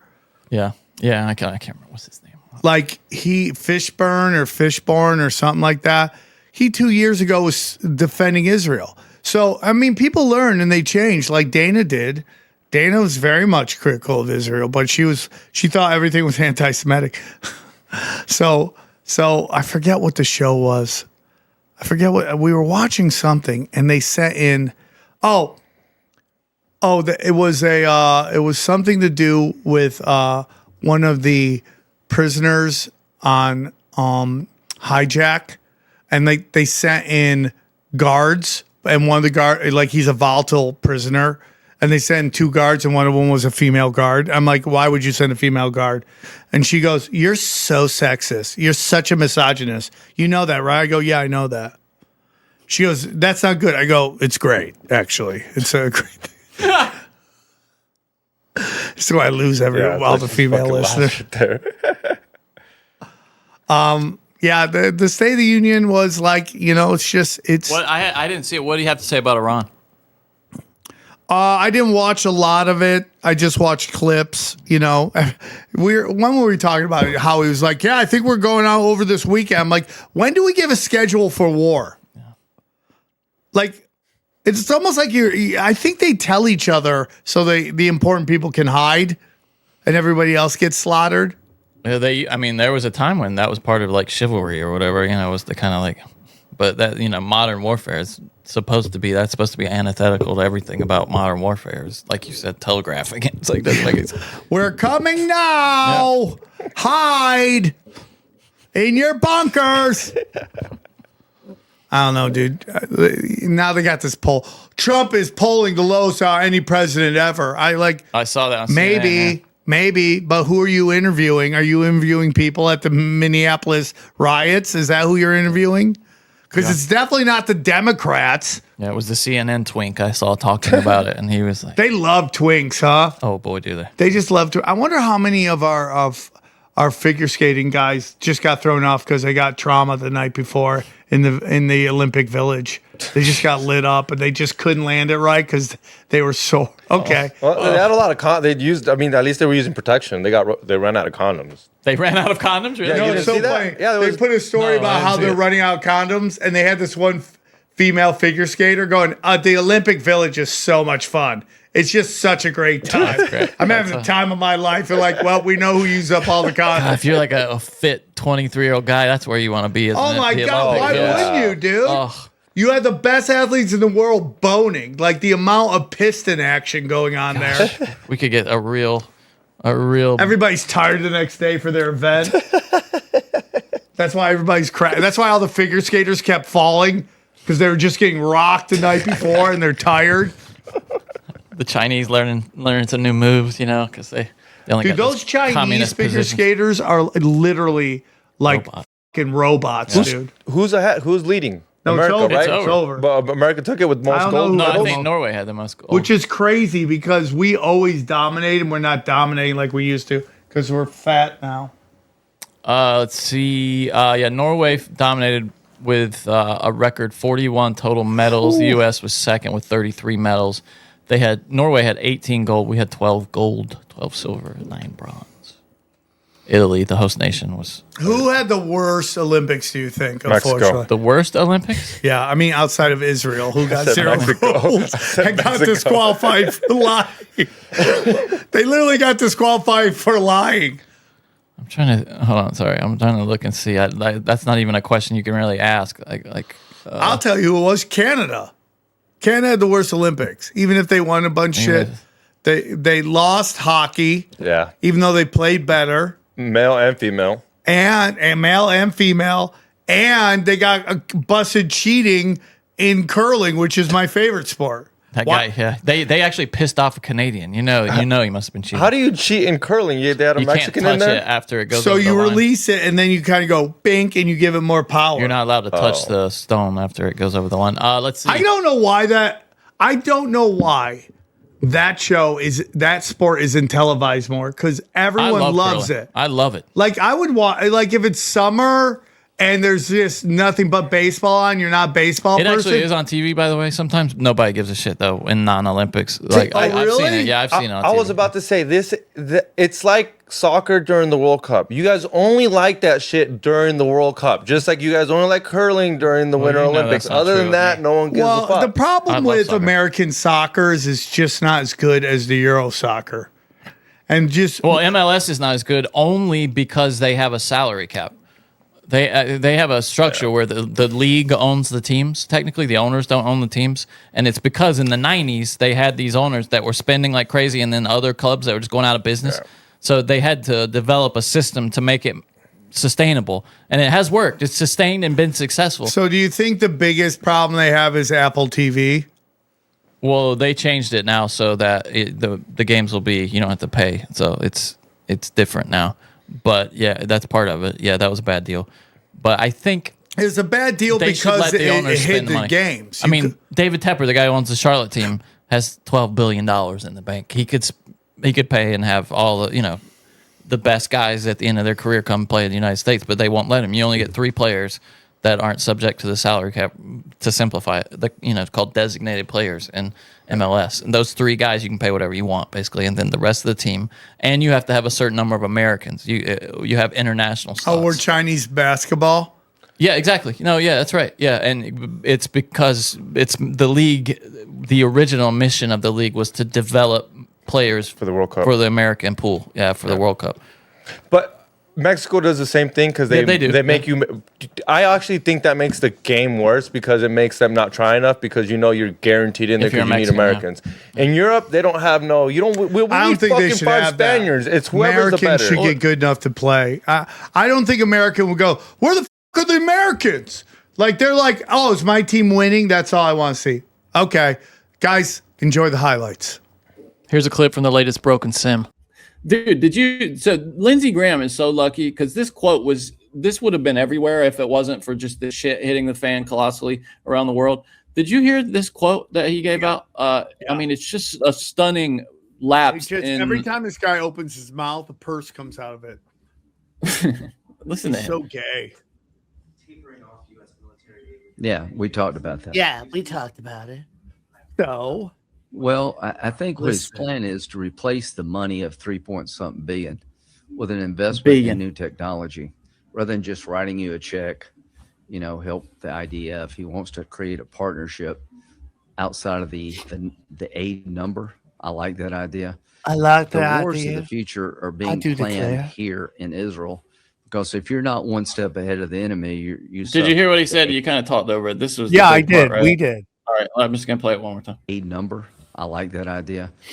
The wars of the future are being planned here in Israel, because if you're not one step ahead of the enemy, you suffer.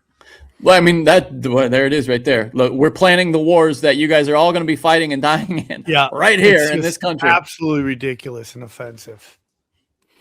That was, I mean, I don't know if I'd call it offensive or just incredibly revealing, right? Let me see. All right, we got Cash Bongino. Lutnick, there was this report that Howard Lutnick was involved in shorting the airlines right before 9/11. Like there was a bunch of shit going around about that. Puts on them. Yeah, and they're talking about how I can. Dude, the guy's a scumbag, dude. And the guy's a scumbag. Johnny, what he did to his firm, 700 employees. Yeah. He told none of them about it and just went and drove his kid to work and let them all die. Dude, that's like me knowing someone's gonna run into the studio and just shoot it up, and I don't tell you guys. I just let it happen. Like, it's so dark. And then afterwards, I'm crying about insurance money, and then I take the money and I give it to all the families of the board, the executive board. Here it is, right here. This is our friend Scum bag James Lee talking about. I love James Lee. Yeah, needs to go to jail. Not only is he all over the Epstein files, he has now just been exposed for massive insider trading. So today, the Supreme Court struck down Trump's tariffs. But guess what? Howard Lutnick's family firm bought up the rights to tariff refunds for 20 to 30 cents on the dollar last year, meaning they bet against the tariffs being legal, even though he was out there reassuring the public that the Supreme Court would side with Trump. What do you think? How do you think they're leaning? Well, I think they're leaning toward the president. What a liar, dude. Yeah. General Sauer, our Solicitor General, was out first, and the justices were tough. Let's say they were asking them tough questions. But when the other side got up, wow, it was very, very strong. And so I left very upbeat and very positive. And I think these even though he's betting against it, what a piece of shit. Powers. This was just a few days ago, he said this. Now, estimates are saying that the Lutnick family windfall could be into the billions of dollars. I think Andrew Schultz sums it up quite well. He says, quote, "This is the Epstein class playbook 101. Fund both sides of the war and policy. Disgraceful. They have no love or loyalty to America. We are simply a vessel for them to exploit for their own enrichment. If we want Americans to have faith in our institutions, the Epstein class must receive the highest punishment of the law imaginable." The problem is that they're judge, jury, and executioner. That's the problem. Yes, yeah. How are they supposed to be punished? Yeah, when they won't even release this Epstein stuff or surrounding 9/11 because it would implicate this guy in so much shit that people would just be infuriated. It's ridiculous. Learn, yeah. I mean, he's a scumbag of the highest order. Like, there's like blatant scumbags. Stalin, obviously, he didn't put the nuns. Stalin did, but it's blatantly Stalin. Then there's lying scumbags, and this is it, dude. This is what every single stereotype of every single group you hate: politicians, religious people, billionaires, elites. This guy is all of those people put together, all those stereotypes put together in one person. Totally. Just the biggest piece of shit to walk the planet. And while this is going on, I don't know if you saw this. Vice was on the ground in Venezuela showing the American companies are there. Look at this. Secretary just arrived with the interim president, and they're here to talk about this oil. And this is what it's all about. All the geopolitical bugaboo that's going on, everything that's going on between Venezuela and America is about this oil and who gets to pump it and who gets to refine it, who gets to ship it. We're now best friends, even though we bombed Caracas and took Maduro. Oh, look at Vice trying to get their name back. Oil and resources. So they're talking about how best to pump, refine, extricate the oil. The Americans want to come in and do it more efficiently than the Chinese. When we came in here, the Chinese are sort of wastelands of oil pools. And we're going to ask them what they've been talking about here and the pointy end of the spear of American diplomacy. It's exciting to be out here in the Orinoco oil belt with the interim president, Delcy Rodriguez, and we're seeing the tremendous potential for U.S. Venezuelan cooperation in these Chevron facilities right here. She's throwing up in her own mouth. High density, high quality oil production done in a very safe, small environmental footprint, tremendous economic. You just bombed them. No shame, right? No shame at all. Just right in there, man. Send them right in. Scumbags. Not even trying to hide it. Bags. They're just scumbags. And you can tell she's uncomfortable with the whole. She's like, I mean, am I next? Like, I mean, she's probably even worse than them. She sold out her own people. Like, that's even worse. Yeah, she's probably the Lyndon Johnson of Venezuela, 100%. Just selling out your own people. Scumbag. If you'd like to hear the rest of this episode, subscribe to Broken Simulation in your podcasting app or check us out at youtube.com/Sam Tripoli. Go deep, homeboy. Aaron, open your mind. Drink from the fountain of knowledge. There's lizard people everywhere. That's some interdimensional shit. Wake up, Aaron. This is only the beginning. Dude, you just blew my mind. Tinfoil hack.